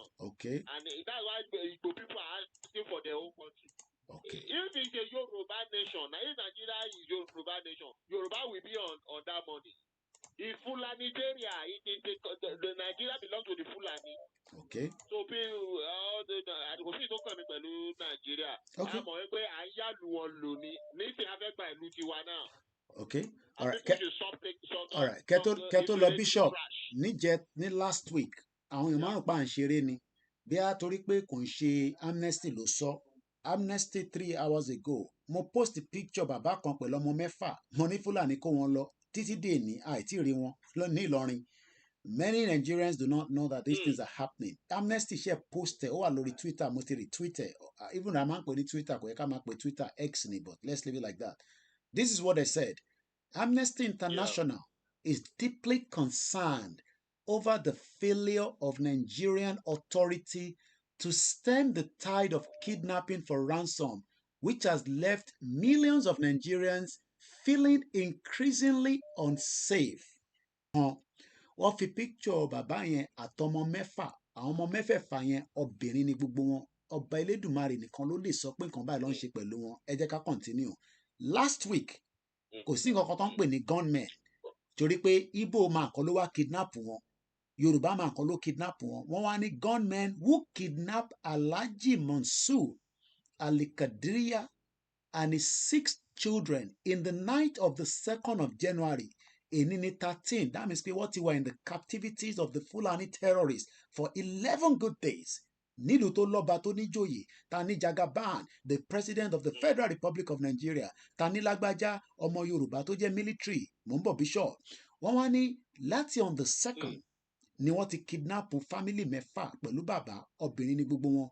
Wọ́n ní contacted the family, they are now demanding 60 million naira ransom. The kidnappers later released the father so that he can go and source for the money. Wọ́n kọ́ àwọn ọmọ mẹ́fà obìnrin dání sí dí. Táwọn ọmọ tó ń bá wọn ṣe, àwọn ọmọ tó ì tí gúnyàn. Táwọn ọmọ tó ń bá wọn ṣe, má bínú fún language tí mò ń lò yìí. Bó ṣe lè yé yín nìyẹn. Torí picture àwọn ọmọ yẹn, ìmí inú wọn ò tí ì ní gbáàyà. Wọ́n wá ní kí bàbá lọ owó wá. While the family was making effort to raise the sum of 60 million ransom to free the girls, also an appeal was launched on the social media for donation towards the paying the ransom. A máa wọlé báyìí politician yóò kù díẹ̀ níṣẹ́ kò sọgbọ́n ẹ̀. Mò ń bọ̀. Today, the kidnappers reportedly killed Nabila, one of the girls in their custody. La ilaha illallah Muhammadu Rasul. Ogun máa wọ Nàìjíríà sẹ́mọ̀sọ. Ó kù díẹ̀ ni. Pé ẹ̀ ní rógun yẹn rọ́lẹ̀ ń pa. Wọ́n ti pa ọmọ kan nísìn. Mo ṣe ń ka news yìí ni o. Mo tẹ́ wọn kọ́ ti pa yẹn. The number of the Nigerians in custody of gunmen and kidnappers and other armed groups is unknown. Àtẹ̀mọ́ statistics ọmọ lórí burúkú Yorùbá kan dẹ̀ dẹ́ a máa ní ká má béèrè Yorùbá nation. Ṣé fẹ́ kí n máa fògùn lákàyè payín ni? Wọ́n kó ọmọ mẹ́fà ní 2nd of January. Èmi ní ọmọbìnrin lọ́wọ́. Kọ́ wá mú ọmọbìnrin mi kí Fúlàní kan wá bà díẹ̀ jẹ́ kó tún wá pa sínú igbó.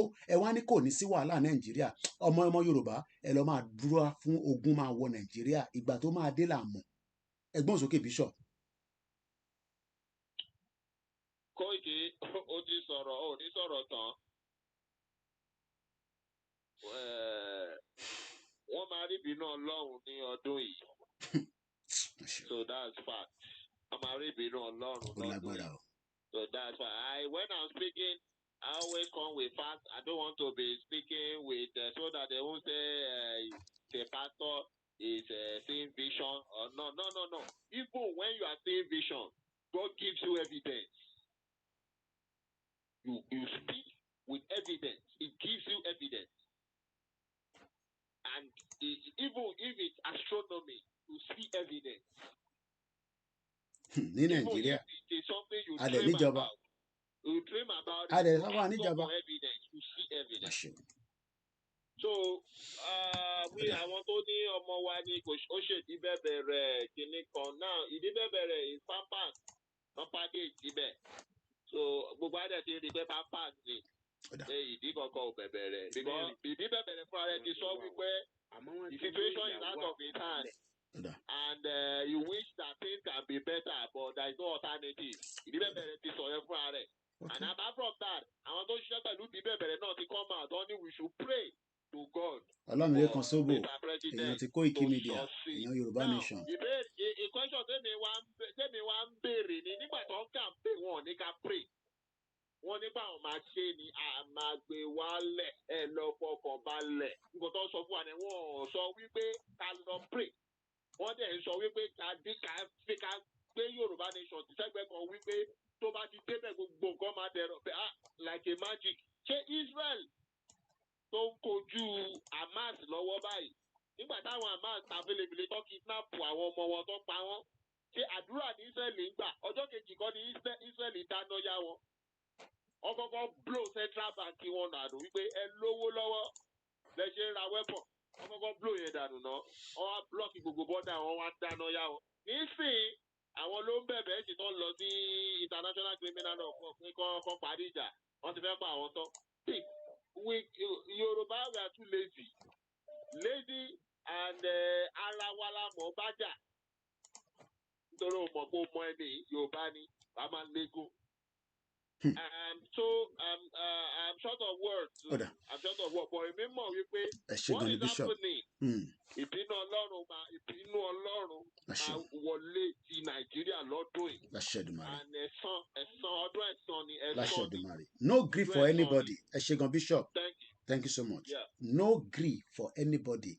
Ṣé rí mò ń try láti control ọ̀rọ̀ tí mò ń sọ torí pé kó má dàbí àtẹ́wé pé ó kàn jókòó sí abroad ó ń sọ̀rọ̀. Ń bọ̀ máa gbé call. Ṣé mọ̀ pé mò ń tẹ̀ mọ̀ pé wọ́n ti pa kan náà ọmọ yẹn. Èmi kọ̀ rí òkè yẹn nìkan mọ̀ pé nígbà tí mo wá bẹ̀rẹ̀ sí ń kà sísàlẹ̀ mo ṣe rí. I just saw it nígbà tí mò ń prepare because mò ń share program ẹ̀yin òkúkú bá mi share èmi lèmi share fúnra mi. Adẹ̀tí ní kẹ́ máa bá wa share à ń bẹ̀yìn náà ní àṣà communism. Bí a kì í tún kabẹ̀ yẹn fún yín lẹ́ẹ̀kan sí kẹ́ gbọ́. Mo kí ìyá mi Táíwò Bánúsọ. Mo kí Ọlámilékan Sóbò. Ẹ jẹ́ ká tún kà lẹ́ẹ̀kan sí. Gbogbo yín rántí picture yẹn. Ẹ ní rántí mọ̀. Bí a kì í copy picture yìí kí n gbé sí background mi lẹ́yìn ẹ̀yin tẹ́ wà lórí YouTube nìkan lẹ́ máa lè rí. Ẹ jẹ́ n copy picture yẹn. Ẹ jẹ́ n save ẹ̀. Ó mà ṣe o. Wọ́n ti pàkan náà ọmọ yẹn. Ẹ mọ reason tó ṣe pàkan náà ọmọ yẹn. Wọ́n rán àròkò sí bàbá yẹn pé lọ wọ́ owó sẹ̀ ká tó pa àwọn tó kù. Èèyàn bíi tèmi bíi tiẹ̀ náà ni. Ẹ ṣòro pé àwọn náà ṣàdúrà náà àwọn náà ń ṣàdúrà. Wọ́n ń ṣàdúrà pé Ọlọ́run má jà pàdé nǹkan tó máa pa wá. Mo fẹ́ gbé picture yẹn sódà kẹ́yìn tẹ́ wà lórí software. Kẹ́ lè rí tí mò ń sọ. Ok, kí ló dé tí picture yẹn ti download? Mo ń bọ̀. Ẹ̀yin tẹ́ ń pẹ́ ṣe sùúrù. Mo pẹ́ fẹ́ pé ilé wa very important. Ẹ̀mí ti lọ nísìn so a gbọ́dọ̀ gbọ́ àlàyé ẹ̀ dáadáa. For breaking news lélẹ̀ 3 hours lọ post ẹ̀ but èmi ti wà lórí ìrìn láti 3 hours.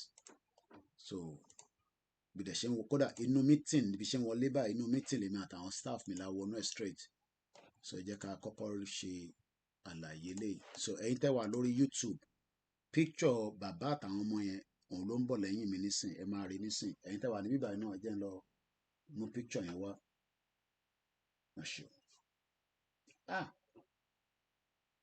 Nǹkan ń rọ́ ní Nàìjíríà. Wọ́n ní kó lọ wá 60 million wá wọ́n dẹ̀ ti ń wọ́wọ́ yẹn wọ́n tún wá pàkan náà ọmọ yẹn kábíyèsí Elédùmarè títóbi Elédùmarè èèyàn kan wá ní kò ní sógun. Ọlọ́run já arógun àti ẹni rógun rárá but we no go gree òun ni ká ṣàmúdání èmi ò jáde kí n tún máa pariwo ọlọ́run ní jẹ́ ká má ṣe election o ṣèbí nígbà tí mo pariwo ṣèbí ẹ fi mimic mi ni mo ní ká má ṣe election gbogbo iná ẹ máa ṣe election ẹ bẹ́ẹ̀ ti ṣe election tán nísìn so èmi ò tún jáde kí n máa sọ fún yín pé ìyẹn lẹ dì mú ẹni Koiki ṣèbẹ́ ó ní kò ní selection ibẹ̀ ti selection nísìn so èmi ò ní jáde kí n sọ ẹni tẹ́ wà lórí Facebook náà family yẹn lẹ́ ń rí yẹn so ẹ jẹ́ ká wá ka article yẹn lẹ́ẹ̀kan sí. Amnesty International is deeply concerned over the failure of the Nigerian authorities to stem the tide of kidnapping for ransom, which has left millions of Nigerians feeling increasingly unsafe. Hashtag Najab and our sisters. Last week, gunmen who kidnapped Alhaji Mansour Al-Kadriya and his 6 children, Ọmọ mẹ́fà, in the night of 2nd of January 2024, contacted the family demanding 60 million naira ransom. Aṣàtìṣẹ́lẹ̀ Yorùbá mo kí yín ẹ farabalẹ̀ kẹ́ gbọ́rọ̀ ìyá mi ó dà ń pẹ́ tí mo pé ẹ bá ń fi ṣe program lọ́la ó dà ń pé Yorùbá tí yín máa ń dájú tèmi lọ ẹ farabalẹ̀ ẹ bá ń gbélé jáde lọ́la breaking news ni màá send ẹ̀ sí yín àbí màá post ẹ̀ sórí Facebook mi nísìnyí ẹ lè crop ẹ̀ níbẹ̀.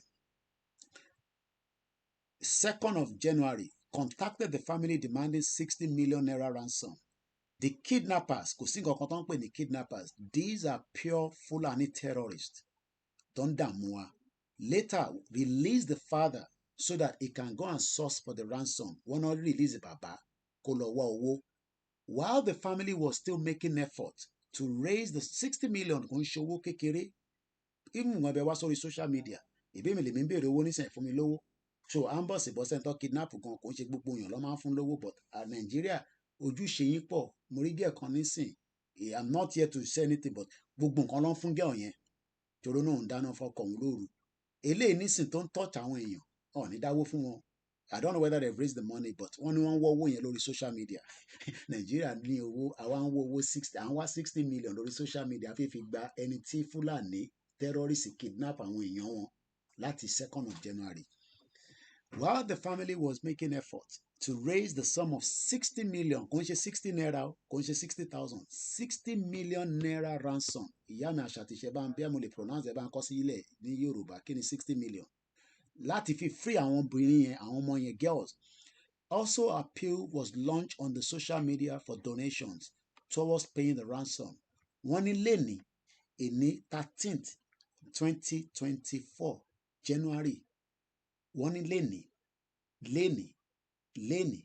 ẹ̀ẹ́nì máa fi ṣírò ààrẹ fi ṣírò sister fi ṣírò ọmọ ẹ fi ṣírò grandchildren ẹ ẹ̀yin diaspora ìkà mo ń try láti control emotion mi ṣẹlẹ̀ ẹ̀yin diaspora tẹ́ ẹ sọ pé Nàìjíríà máa dà ó yẹ ká máa wọ̀nyí lépè ńláńláńláńlá lójoojúmọ́ ni èpè ńláńláńláńlá ló yẹ ká máa wọn gbogbo yín but I will just kí n má jẹ́ kí emotion mi kó override ọ̀rọ̀ tí mo fẹ́ sọ so I will just leave it like that but ìpè tí mò ń ṣẹ́ fún yín ó wà nínú ìgbà àyà mi wicked souls.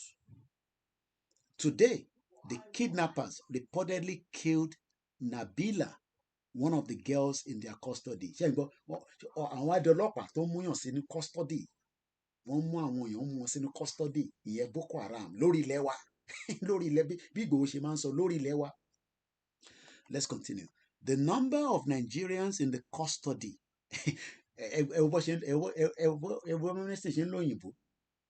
so Boko Haram wọ́n mú wa sínú custody so tó bá mú yàn wá fi wọ́n sínú custody ó yẹ lọ wọ́wọ́ wá má ṣe o how did we báwo la ṣe wá ní àwọn àgbà tí kò ní da fún tó yẹ ká dá sídìí sí gbogbo yín lára ẹ̀yin àgbà òfò ẹ̀yin àgbà wèrè tẹ́ wà nílẹ̀ Yorùbá tẹ́ ń wo bí gbogbo nǹkan ṣe ń lọ báyìí tí wọ́n dẹ̀ ń ṣe wá báṣabàṣá báyìí kò ń ṣe pé a lè react gbogbo tá a máa lò láti wọrí M1 inú Nàìjíríà ló wà gbogbo ẹ̀yin tẹ́ máa ní Mr. Koiki I need this I need that ẹ̀ ń tanra yín ẹ̀ tí ready we no gree òun ká ṣàmúdání we no gree èmi ò ní ogun bọ̀ Nàìjíríà o but in tó máa ná Nàìjíríà pa inú Nàìjíríà náà ló wà ẹ jẹ́ ká máa kà lọ this is very painful. The number of Nigerians in the custody of the gunmen and kidnappers and other armed groups àwọn amnesty náà try láti play pranky kí ni kidnappers kí ni gunmen these are Fulani terrorists this is ethnic cleansing Dele Alake, the Minister for Mineral Resources, ó ní àwọn tó wà behind the Boko Haram are businessmen. These are big men in Nigeria. So kí ni gbogbo gunmen ṣé unknown gunmen ló lọ kidnap èèyàn? Torí ẹ̀yàn ọmọ Yorùbá nísìnyí gbogbo ẹ̀lẹ́ líǹkì mọ́ Biafra. Gbogbo ẹ̀lẹ́ líǹkì mọ́ bí àwọn yẹn ti gbọ́n tiwọn, àwọn yẹn yá mọ̀ pé àwọn yẹn kàn wò wá pé wẹ́ àwa la ṣe ní control media, wọ̀ lágbára media tó àwa. Biafra ò ní agbára media tó wa. So yẹn lọ́kọ̀ sí ń wò pé a ṣì wà níbẹ̀ ni. But pé ọ̀rọ̀ kìíní àwọn sọ̀rọ̀ mọ́ nísìn ìbọn àti gbogbo ẹ̀ làwọn rà nísìn nítorí fowó rà nísìn nìyẹn. Owó tó ń dá wọ́n fi ń ra ìbọn ni. Ìbọn rẹ̀ ṣe nǹkan tí wọ́n ń sọ̀rọ̀ pé Koiki máa ìbọn ojoojúmọ́ ìbọn ló ń rà rẹpẹtẹ nísìn wọ́n pé Prime Minister wa 2.5 billion ló kó fún Ukraine nísìn kó fi ra ìbọn, kó fi ra bọ́ǹbù, kó fi para wọn lọ́hùn. Taxpayers' money. The number of Nigerians in the custody of the gunmen and kidnappers and other armed groups is unknown, but the victims usually suffer shocking abuses. Several adopted women and girls, including school children, have been viciously raped while in captivity. Ọmọ tán pè ní rape, wọ́n jáde wọn. Àwọn ọmọ tó tí ì jáde, wọ́n jáde wọn. Irú àwọn ọmọ tán dẹ̀ máa ń fẹ́ nìyẹn. And Tinubu dẹ̀ ń sùn ń jí. Ìyàwó ẹ̀ dẹ̀ ń sùn ń jí. Àtẹ̀rí Jonathan ìyàwó ẹ̀ ń jọ sí òun tẹ̀ ń sunkún. The Nigerian authorities must take urgent steps to ensure protection of people, prevent such incidents in which gunmen on rampage kidnap for ransom and subject people in their custody to horrifying abuses. Ejawo comment. Adam Abdullahi sọ pé, may the kidnappers of Najabi and the rest never make it to heaven. May Allah accept her medron and grant her Jannah Fidao. Àwọn ọmọ Igbo sọ pé Mazi Nnamdi Kanu was also kidnapped. Má ṣe o. Àwọn ọmọ Igbo ní, if Nigeria doesn't come to an end, it will bring all of our lives to an end. Ìyá mi Táíwò Bánúsọ ní, it is a shame that the state is silent about these atrocities. Ẹ jẹ́ ká gba call tó ń wọlé tó ń bọ̀ lẹ́ǹkan. I'm just trying to control my emotion. I'm just trying to control it. Ẹ jẹ́ kí n kọ́kọ́ lọ sọ́dọ̀ ta ló pè lẹ́yìn Bishop. Ó náà pé Mr. Ọlánrewájú. Ẹ bá ti ń pè, ẹ bá ṣe ní kíákíá.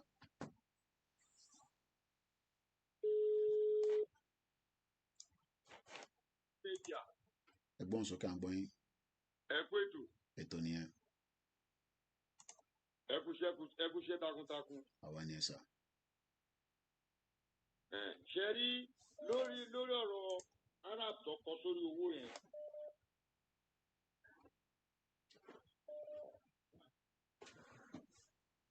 A gbọ́ yín o. Ẹ̀yin gbọ́ra yín ni o. Àṣẹ ń gbọ́ yín nísìnyí o. Tó kọ sórí owó yẹn.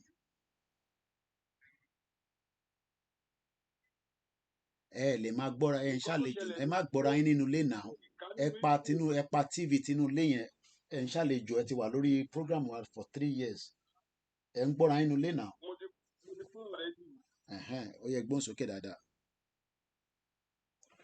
So nǹkan tó fà á ni wípé mi ka history or story nípa ẹ̀ o.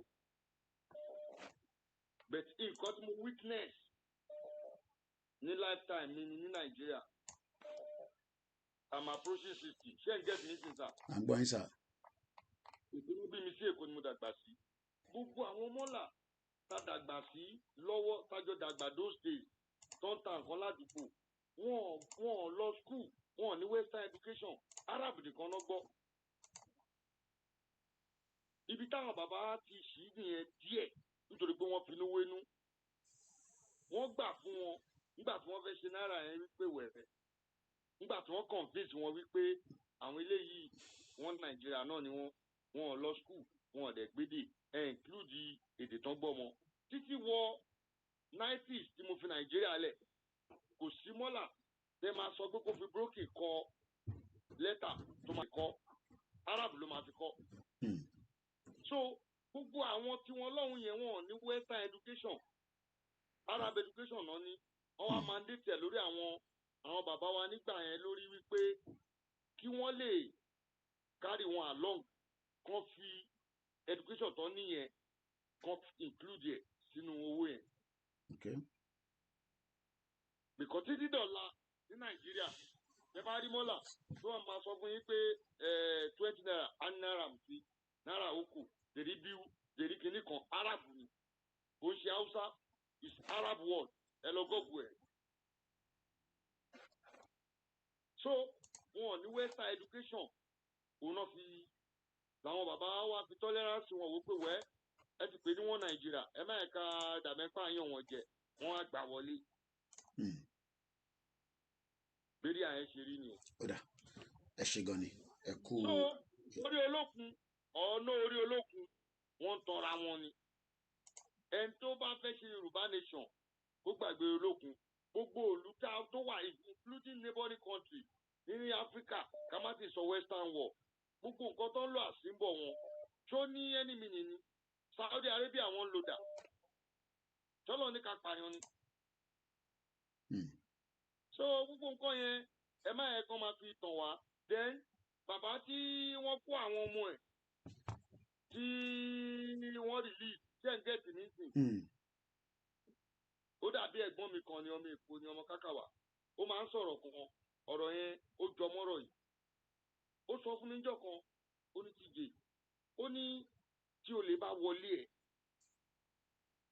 pẹ̀lú ìyàwó ẹ̀ pẹ̀lú àwọn ọmọ mẹ́rin tó wá ní báwọn ṣe wáyà àwọn fowó wọn wá rówó ó wá lò rówó wọn wá ní inú káwọn pa ẹ́ àbálélé àbí káwọn pàkánú ọmọ yẹn èwo ló fẹ́.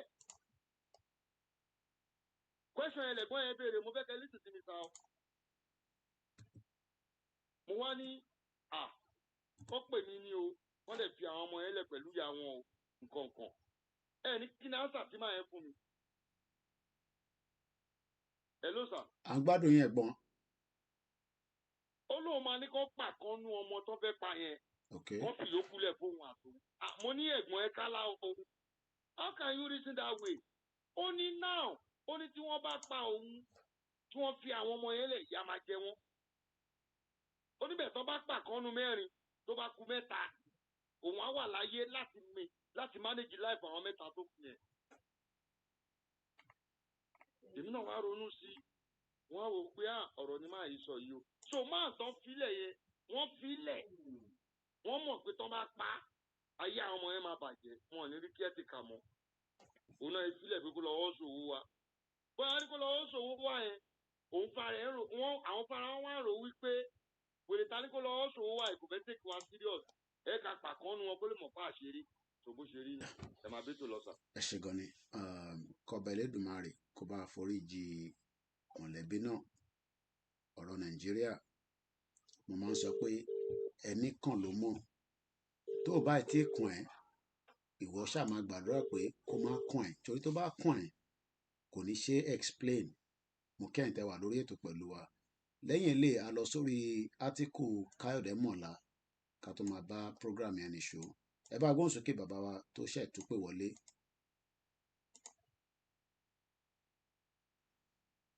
Àgbọ̀yìn tẹ́yìn bá ń gbọ́ wa o. Ẹ kálẹ́ mi ta Kóìkì. Ok ó ṣe clear nísìnyí àgbọ̀yìn nísìnyí. Ẹ bá karùn-ún. Àwàdí ẹ̀ sìn.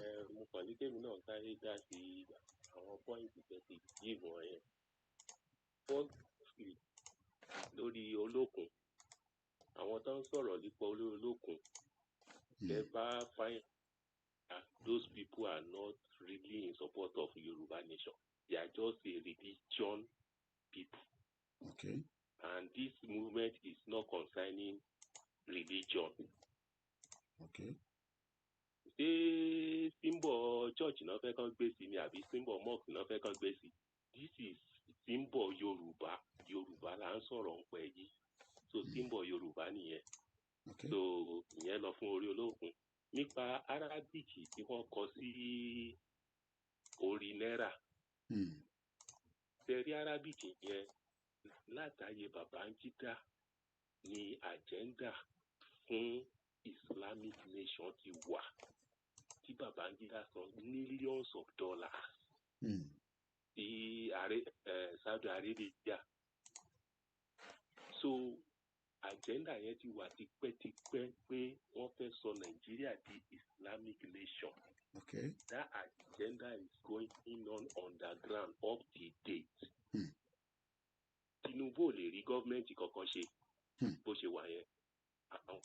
Àwọn Boko Haram ti bẹ̀rẹ̀ operation padà, wọ́n máa kidnap kékeré sí nílé yìí o. Mo rí i pé ẹwà emotion kan ẹ máa ẹ take it easy, so ẹ máa ṣe sùúrù. Wọ́n ṣẹ̀ṣẹ̀ bẹ̀rẹ̀ ni, wọ́n máa fi gbogbo terrorist attack wọ̀nyí wọ́n máa fi disturb gọ́ọ̀mẹ̀ntì ẹ̀ gan gidi.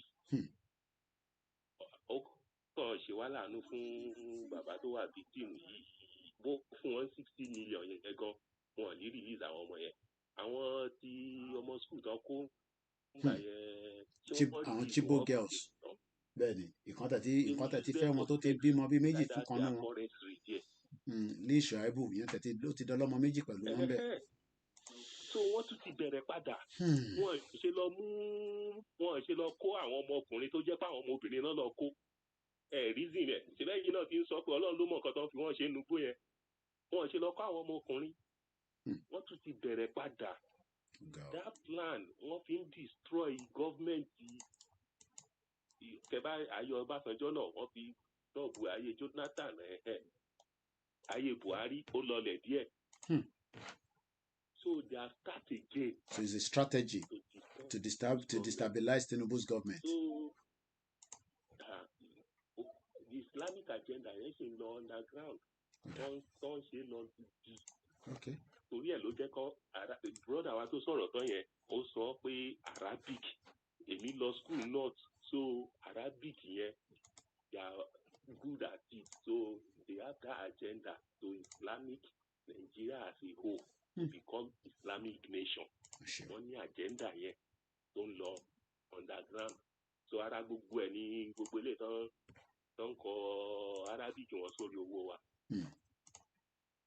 So the best thing ní ká rárá gba Yorùbá nation. Àwọn Christianity tó ń sọ èmi náà I'm a Christian.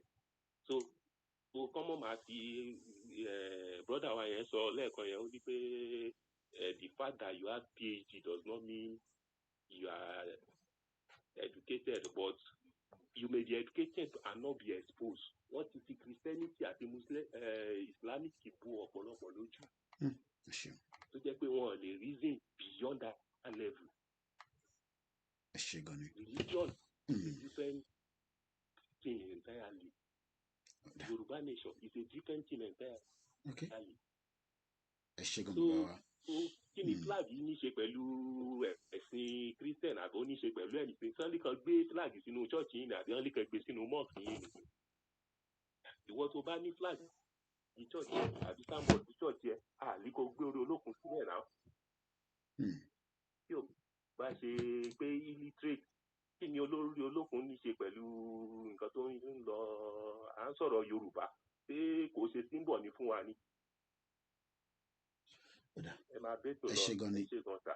Ẹ jẹ́ n sáré kí àwọn tó ti darapọ̀ mọ́ wa torí pé a gbọ́dọ̀ máa recognize gbogbo yín especially ní tẹ́ bá ń comment. Màá kọ́kọ́ lọ sọ́dọ̀ brother mi Èyítán tó sìn lára àwọn mídíà wa nílé kọ́ba Elédùmarè kó bá wọn wà pẹ̀lẹ́ ìtẹ́ wà nílé. It is not easy to be doing this kind of work as a media. The threat ládùúgbò, politicians are ma threatening wọn and all that. Ọlọ́run bá ń bá wa pẹ̀lú yín. Mo kí bàbá mi Waris Jinadu. Lot of comments there. Let me pick some of them. Mr. Lawale Alabini, irrelevant excuses for the people talking about Ori Olokun.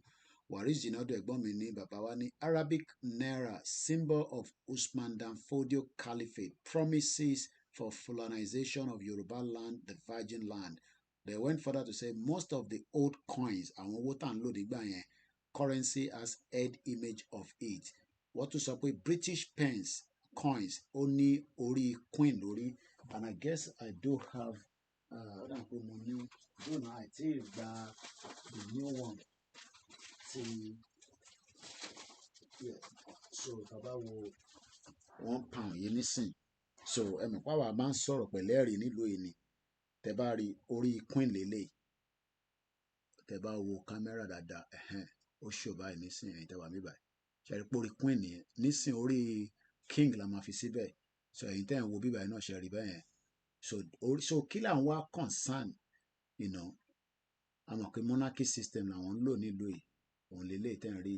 So again, fẹ́yìn tẹ́ wà mí báyìí mọ̀ pé kò ṣò níbẹ̀ dáadáa.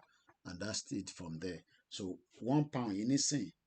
right? £1 10 rí £1 lélẹ̀ Ọlánìpẹ̀kun ìdí tí nǹkan ṣe ń wọ́n Nàìjíríà ká tó tún tẹ̀síwájú Mr. Saheed ẹni afẹ́ ẹ káàbọ̀ sórí ètò ìdí tí nǹkan ṣe ń wọ́n ní Nàìjíríà a produce ṣìngbáń ṣùwárí £1 yìí dóònà ó heavy lọ́wọ́ èyí tó máa fún mi ní Nàìjíríà lélẹ̀ ó jù bẹ́ẹ̀ lọ díẹ̀ with 80 naira because owó ti di 1,800 irọ́ o mo need another 300 lé lórí o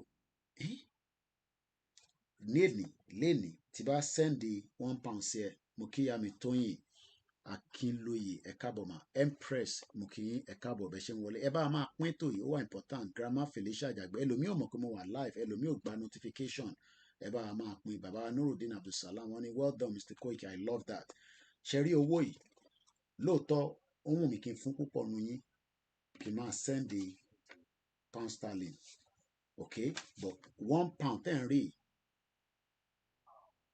one head is better than 3 now èyí tán tó sìn owó tẹ̀ ń wo £1 yìí £1 lélẹ̀ báyìí ṣẹ́rí dáadáa báyìí fi gbé mọ́ kámẹ́rà yẹn £1 tẹ̀ ń rí ó máa fún mi ní 1,800 naira ní Nigerian money lénìí kí ló dé tó ṣe ń rí bẹ́ẹ̀ kí ló dé tí owó yìí ṣe ń ní tó ṣe ń wà devalue is because Nigeria for 63 years a ní crude oil lóòótọ́ but Vaseline tí mo fi máa ń pètè ẹ máa wò pé kí ló ti máa fi ń pètè torí kó má bàa bẹ́ ni tó bá ti bẹ́ baba problem ni so better kó wà moisture so ìyẹn la ṣe máa ń lò mo dẹ̀ ti bad habit ni kò jẹ́ kí n máa lò lórí screen but family ni gbogbo wa so kò sí nǹkan kan tí a fi ń bò ní bíbà so èmi ò dẹ̀ ń ṣe gaima ló máa pretend nǹkan tó lè ṣe lọ́wọ́ náà lè ṣe ṣé àwọn pé Nàìjíríà ló ní crude oil ara crude oil lọ ti ń yọ ilé tó bá jẹ́ pé eléyìí nìkan là ń produce tó yẹ pé àwa ń tà ní 1,800 naira in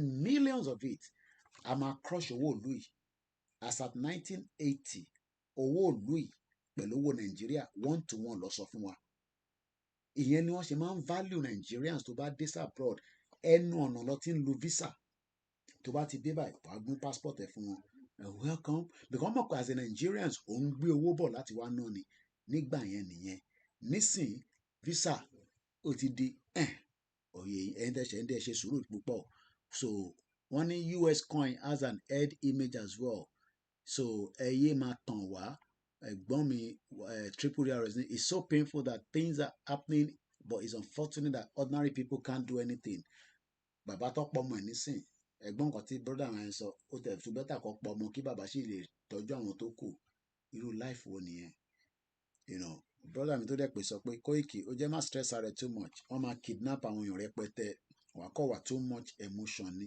ṣèjọ́ máa bá program ẹ lọ it's just painful that kí káwa máa wò pé àwa náà lọ́mọbìnrin nínú ilé káwa náà jí gbé àwọn èèyàn máa ń sọnù ní London ọlọ́run jẹ́ káwọn ọmọ wa sọnù but it's just very very painful but it is what it is àti fẹ́ wọ 11 o'clock ní London ẹ̀yin ti fẹ́ wọ midnight lọ́dọ̀ yín lọ bàbá Olúwatọ́lá Adébánjọ ní God will continue to protect you and your family my great brother Yorùbá nation now thank you so much bàbá mi Saheed ẹni afẹ́ ni I wish people can understand Mr. kọ́lọ̀ ń jẹ́ kọ́lẹ̀ understand ṣe rí ọ̀rọ̀ tẹ́ sọ yẹn wọn ní understand o kò ń ṣe pé wọ́n ti ṣe spiritual connotation oríṣiríṣi sílẹ̀ Yorùbá gan ẹ mọ̀ kọ́rọ̀ tí mò ń sọ lóòótọ́ yẹ kó make sense àwọn èèyàn pé bọ̀bọ̀ yìí bórí ò bá tẹ̀ pé gan ó ń ṣàlàyé àwọn kankan fún wa àwa la ní crude oil bí ẹ̀ mọ̀ nǹkan tó rí bí ẹ̀ torí pé ẹ̀ kí n rí ibi tí máa ń lò báyìí ni nítorí bó ṣe rí leléyìí ó dàbí ìgbà tí yàn ń lo Vaseline ni crude oil ni òun ni crude oil ni wọ́n kọ̀ pò ó wọ́n extract tó máa yọ kúrò lára ẹ̀ ó dẹ̀ délé crude oil ṣe mọ̀ pé nílùú yìí is about £1 so £1 ni mo ń ra àtẹ̀tí jù bẹ́ẹ̀ lọ mo lè check ẹ lórí Asda quickly èlò ló ń ta lip balm èlò ni wọ́n ń ta Google máa sọ fún mi nísìn so mo fi sọ ti Vaseline kọ́ ẹ̀ pé Vaseline tún máa ń ní àwọn hair prices I'm right ọmọ wọn ti wọ́n díẹ̀ náà ṣe mọ̀ pé £1.25 ló ń tà so that means pé mo tún need 25p láti fi kún èlé. Now tó bá jẹ́ pé àwa là ń produce kìíní, mo kí ìyá mi lẹ́ẹ̀kan sí ẹ káàbọ̀ sórí ètò ẹ káàbọ̀ mà. Àwọn ọmọ yẹn fẹ́ yọ mí lẹ́nu wọ́n fẹ́ wá sọ́dọ̀ yín lé ní mo busy àwọn òbí alọ́ọ̀lá lágbára Ọlọ́run. Ṣé mọ̀ pé tó bá jẹ́ pé okay since tí mo wà lórí software I can ó tójọ́ mẹ́ta tá ti show yín ní background nǹkan kan kọ́lọ́n jẹ́ kí laptop mi kí wọ́n lè rí ṣe tó bá ti rí ṣe I will have no other option than to start looking to buy another one. So Vaseline yẹn lélẹ́yìí tẹ̀ ń rí yẹn nísìn ẹ̀yin tẹ̀ wà lórí program ẹ̀pọ̀ tójọ́ mẹ́ta tá ti show yín láwọn kan bẹ́ẹ̀ yẹn. So ẹ jẹ́ kí n add the camera mi. I need a camera. Mo ní camera mi wà. Ẹ jẹ́ kí n add the video capture. New one. Okay. So mo máa reduce ẹ̀. Ẹ̀kọ́ ti tójọ́ mẹ́ta nítorí ìgbà tẹ́ pé àṣe program tí ẹ máa rí bàtà rẹ̀ ní káwọn èèyàn support ká lè rí gbogbo kíní kó lè ẹ wo Vaseline yẹn nísìn tí mo fi wọ̀nyí easy mo kí ẹ dáadáa ẹ̀gbọ́n mi àtàtà. So Vaseline tẹ́ ń wò nísìn yẹn ò lè rí ẹ má bínú ẹ tẹ́ wà ní bíbá but ẹ bá wà lórí koikimedia ẹ lè rí. It is £1.25p ni wọ́n ń tà ní London. Now tó bá ẹ̀wọ̀n kan tó bá pé Nàìjíríà ló ń produce ẹ̀ ká tẹ̀ ṣírò pé £1. Now mo dẹ̀ ń sọ fún yín pé £1 is 1,500 at average. Tó bá jẹ́ pé ní gbogbo local government Nàìjíríà ní gbogbo local government 776 ní àbẹ̀. Tó bá yẹ pé nǹkan tọkàn ní ká máa produce lélẹ̀ nìkan ṣé volume mi ò jáde dáadáa tó ni wọ́n ní volume mi ò jáde dáadáa ok bàbá mi fab wọ́n ní jáde mo kí easy. Tó bá jẹ́ pé eléyìí nìkan la kàn ń produce nínú Nàìjíríà tó bá jẹ́ pé eléyìí nìkan la kàn ń produce ní gbogbo Nàìjíríà kọ́ má tẹ̀ ṣe kankan gbogbo crude oil yẹn kọ́ tẹ̀ máa produce eléyìí ẹ̀mọ yẹn tó máa fún wa it will generate a lot.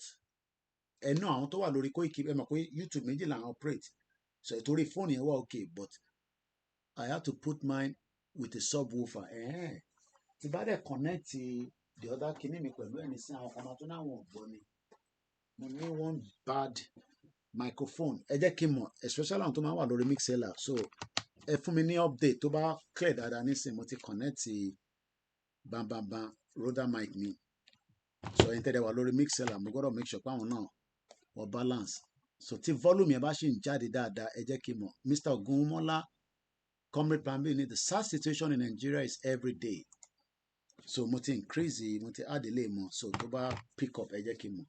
So this is the reason why ta ṣe ń sọ pé ìlú burúkú yìí ó kàn ti fi tiẹ̀ kó bá gbogbo wa ni gbogbo yóò lazy eléyìí nísìnyí wọ́n lè train everybody kódà kọ́kọ́ ní kí wọ́n máa package ẹ̀ kó máa fi sellotape tẹ́pẹ̀ kíyàn kan drive ẹ̀ gbé lọ sí port kíyàn kan offload ẹ̀ ká ship ẹ̀ lọ sí abroad because we will be making money. Mo kí bàbá wa Theophilus Akitunde but unfortunately okay Bishop ti bá mi break it down wọ́n ní £1.25 is 2,300 naira. Imagine if we are selling this alone. So okay gbogbo volume yẹn wà okay it's too low your volume èyí tẹ́ wà lórí fóònù báyìí ní ó lókè ṣèbọ́dọ̀ mi bí iwájú mi lẹ́yìn wà kó gbọ́dọ̀ ló fẹ́yìn náà no sound kẹ okay problem okay as this ní no sound wà ń bẹ̀ èyí tẹ́ wà lórí backup WD àwọn tó wà lórí software ló ń sọ pé no sound ẹ refresh sound wà ń bẹ̀ wàrí jùlọ dùn mọ́ kí n sà sound wà níbẹ̀ ní kò ń ṣe ìtẹ́wà lórí fóònù àwọn tó wà lórí software ló ń sọ pé àwọn ọ̀gbọ́n kankan ẹ̀yà kan ìtẹ́wà Nàìjíríà yes I can hear you but I tuned the volume to 100 wow 100 long bí a kẹ́ restart the system 10 low you can add the extra mic sórí ẹ̀ so there shouldn't be any problem so anyway we just have to move on because if not no sound yẹn la máa wà forever so But what I'm trying to just explain is that the country has messed us up. Okay, now I can even show, since the most show background menacing. So ẹ rántí ẹ bá wa fowó sínú Ko-fi wa, ẹ fowó sórí GoFundMe. We have a lot of platforms that we need to raise money. So àwọn tí mo náà kidnap yẹn, bàbá yẹn àtàwọn ọmọ ẹ̀, àwọn lélẹ̀. It's very painful, extremely painful. But ẹ̀gbọ́n mi tó pè tán ní Koiki, ẹ má jẹ́ kí yẹn kó fún ẹ ní bàbá yẹn lélẹ̀ pẹ̀lú àwọn ọmọ ẹ̀. So I'm going to move swiftly now to Kayode Mola. Mo fẹ́ ka article because mo lè ti ṣe almost 2 hours. So that means I'm running out of time. Mo lè fẹ́ kí program mi kó ju 3 hours lọ.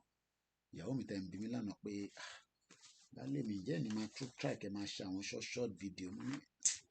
Ó wù mí kí n máa ṣe short video but mọ̀ pé program táwa máa ń ṣe kò síbi ṣe fẹ́ ṣe. Though mo lè máa ṣe àwọn yẹn in a short 20-30 minutes.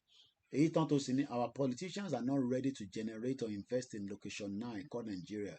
They would rather go to Dubai to invest. One of them is ranting on social media. Ìyẹn kìíní nìyẹn Dino.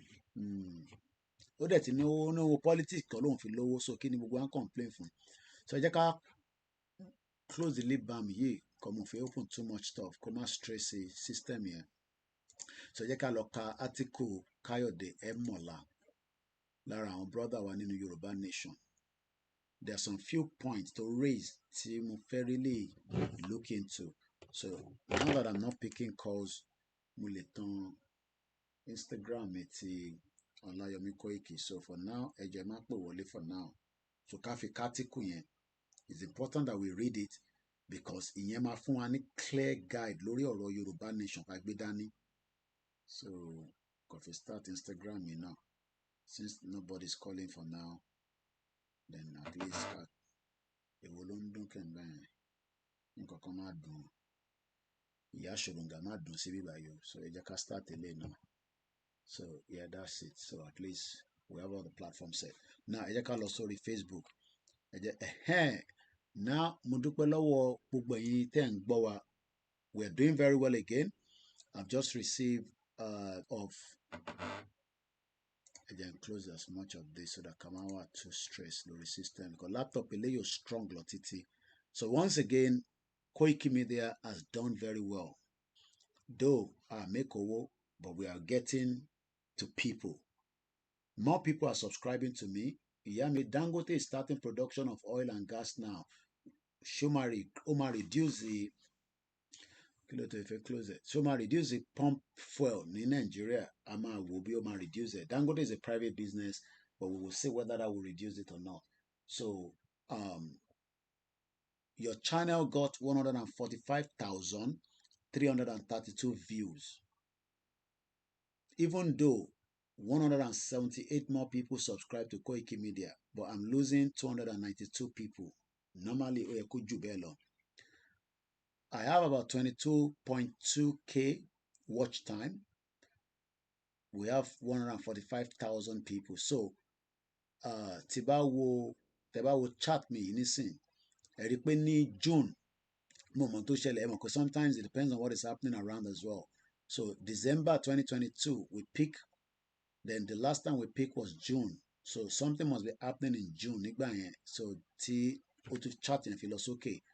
Ó drop there in December because no activities was happening. So October ó peak because I believe there was a lot of activities that happened in October. I read to depend bá ṣe ń ṣe program sí gbogbo yẹn náà máa matter. So mo dúpẹ́ lọ́wọ́ ẹ̀yin tẹ́ ń wò wá. Níbo lẹ ti ń wò wá gangan? Audience mi, like I always say, ẹ̀yin tẹ́ wà Nàìjíríà lẹ ń wò wá. I cannot appreciate you less. It costs arms and leg. Ẹ rí pé the top geographical area ní December, this is the email tó send sí mi lélẹ̀. So ẹ rí nísìn pé email ò ní lélẹ̀. Ẹ má bínú ẹ̀ tẹ́ wà ní bíbá ẹ̀ lè rí gbogbo tí mo fi hàn. So àfi tẹ́ bá lọ sórí Koiki Media gangan. 178 subscriber. I have 1.3 million minute watch. So again, it's still a lot of work needs to be done to reach my target of more Nigerians, especially àwọn youth, àwọn ọ̀dọ́. Ọkùnrin náà ló ṣì ń wò wá tó pọ̀ jù 71.4%. The female is 28.6%. after Nigeria US ni wọ́n ti ń wò mí tó pọ̀ jù mo ṣí orí adé fún gbogbo ẹ̀yin tẹ́ wà l'Amẹ́ríkà ẹ ṣé gan ẹ kú àdúrótì. Mr. Koiki, I want to say our people in Nigeria don't know the difference between education, wisdom, and exposure. Kò ń ṣẹjọ́ wọn náà, so I lè blame wọn too much. Exposure is a very, very important thing, but not a lot of people have the exposure. Nísìn làwọn èèyàn ṣe ń really understand, especially irú àwọn àtẹ́yẹ pé we keep showing you things. Kí n tí Koiki ń show ẹ̀. Tẹ́ bá wo London Street, ẹ rí pé bó ṣe kéré. Ṣé gbogbo London náà tó máa ń sọ náà ni? Gbogbo ẹ̀ ṣe wá rí wúrunwùrun báyìí tó kéré báyìí. But they are planning, one more time tí bọ́ọ̀sì máa lọ, one more time tí kan máa dé, ìkan bá sáré ju rẹ̀ lọ, máa slow down fún all these things, So UK náà mo ṣe bá yín ẹ̀yin tẹ́ wà ní UK, ẹ̀yin náà ẹ̀ ń wò wá dáadáa, ní Canada náà ẹ̀ ń wò wá dáadáa. So again, ẹ rí pé 13 to 17 years, 0.1% ló ń wò wá. 18 to 24, ó rà ń pò lọ sókè ní December because ẹ mọ̀ pé mo sọ fún yín pé ní November it was 2.7, so ní December ó ti di 3%, so we went with about some percentage more. We need to do more, so the target is mo fẹ́ wo ibi tó máa dé ní December ọdún yìí lágbára Ọlọ́run, because before last year November it was 2.7, but December ni à ń wò lọ́wọ́lọ́wọ́ nísìn. Chart December lele KOKIMEDIA, here's how your channel did last month. So adúpẹ́ fọ́lọ́run pé we are still trying our best and we hope that we can do more to reach more people. But to reach more people needs a lot of work, back to back. I gotta make sure pé àwọn èèyàn kan lè gbọ́ wa. The plan is, hopefully, if we have the resources, we can continue to distribute, little things that pé need internet. Gbogbo àwọn videos mi tí mo ti ṣe sẹ́yìn, àwọn audios mi, we want to give people for free. But Tibana, I want to give for people for free. Somebody has to pay for it. So that is the plan I planned, but we see how it goes. Ìyàn kan dẹ̀ sọ fún mi pé Mr. Koiki tẹ́ bá máa fáwọn èèyàn ní USB ẹ lọ́kẹ̀ because wàá format gbogbo tẹ́ bá fún Nàìjíríà. Mo tẹ ọ̀rọ̀ bẹ́ẹ̀ rárá, wọ́n ní mo gbọ́dọ̀ lọ́kẹ̀ because they will flash everything. Wọ́n máa yọ tèmi kúrò, wá gbé tiwọn sórí ẹ̀. Wọ́n lọ máa gbé pọ́ùn sórí ẹ̀. Pọ́ùn lọ́mọ máa wọ nínú ilé. Àwọn ọmọ àkẹ́. So 18 to 24 years old, the number is still very low. I'm not happy with it at all. Gbọ́ mi rárá, I don't know why. What's going on. Davido àti Zazule ló ń gbọ́. 25 to 34, 12.2%. 33 to 44, 22.6%. 45 to 54 years old, 23.3%. 55 to 64 years old, àwọn ìyá yẹn tàwọn yẹn ti confirm pé kò sí nǹkan kan tó ń jẹ́ Nàìjíríà. Ṣé rí ẹni tó bá ṣì wà ní age bracket 55 to 64, ẹ̀yin ọ̀dọ́ tó bá ṣì ń sọ Nàìjíríà, mo fi sọ pé kẹ́ lẹ̀ wọ́n ló kópa. Ẹ má sọ pé violent ni bọ̀bọ̀ yìí. Ẹni tó ń wà ní age bracket 55 to 64 tó dẹ̀ ń sọ fún yín pé Nàìjíríà máa dà. Ṣé wá rẹ́ni tó tún wà ní 65 plus tó wà lábroad tó padà lọ sílé tó dẹ̀ ń sọ fún yín pé Nàìjíríà máa dà. Èèyàn bẹ́ẹ̀ ẹ be careful pẹ̀lú wọn. Tó bá ń fún yín lówó gan lẹ́yìn kẹ́kọ̀ọ́ gbọ́ owó yẹn kẹ́ máa tutọ́ sí wọn lẹ́yìn. Ìyàwó èrè ó jókòó sí abroad ó sọ fún mi pé Nàìjíríà máa dà. Ẹ mú mi wá sí London àkẹ́yìn padà wá sí Nàìjíríà. So bó ṣe jẹ́ nìyẹn. Lẹ́yìn yẹn so chat yẹn lè lé iṣẹ́ tí rí nísìn dáadáa. So mo dúpẹ́ fọlọ́run pé we are doing our best but we can still do more. How do we do more? Mo kí grandma Awoniyi. It is entirely up to our people. Ẹ̀yin tẹ́ wà ń lé mo mọ̀ pé ẹ fẹ́ help but ẹ ní means yẹn, and there's not much you can do. Ìtẹ́yìn lè ṣe fẹ́ mi tẹ́ bá ń gbọ́ mi ibi tẹ́ bá fi pé ọ̀rọ̀ tí bọ̀bọ̀ yìí sọ kò make sense ẹ screen record ẹ̀. Ẹ̀yin mọ bó ṣe ń ṣe gbogbo kinní yẹn. You guys are very good. Ẹ̀yin obìnrin àtọkùnrin ẹ screen record that little part ẹ send ẹ sáwọn ọ̀rẹ́ yín ẹ share ẹ record ibi tá a bá ti ń sọ̀rọ̀ by audio ẹ forward ẹ̀. Ìtẹ́ lè ṣe fáwọn nìyẹn. Ẹ̀yin ò ní láti fún wa lówó but àwọn diaspora tó ní that little resources ẹ fún wa lówó yẹn ká fi ṣe mọ́. So bó ṣe jẹ́ nìyẹn. So that is my track record again for December. Thank you so much to the Koiki. I'm just saying this for the Mosherilale ini. So I've been so busy throughout the day. So that is where we are. I'm going to close that now. Now, ẹ jẹ́ ká lọ mú ọ̀rọ̀ Káyọ̀dé Mọ̀lá tí mo fẹ́ sọ. Kò ìyẹn gangan ni èmi kátìkù yẹn mo wá fẹ́ kà sẹ́yìn náà létí kájọ gbọ́. Ṣé rí ilé ayé tó ń lọ lọ́wọ́ nísìn, there's a lot happening. Can we talk about the road tax in the UK and money collected by agbero in Nigeria? Agbero ń jẹ owó ta, owó yẹn wọn ò dẹ̀ jẹ́ kó dọ́dọ̀ government.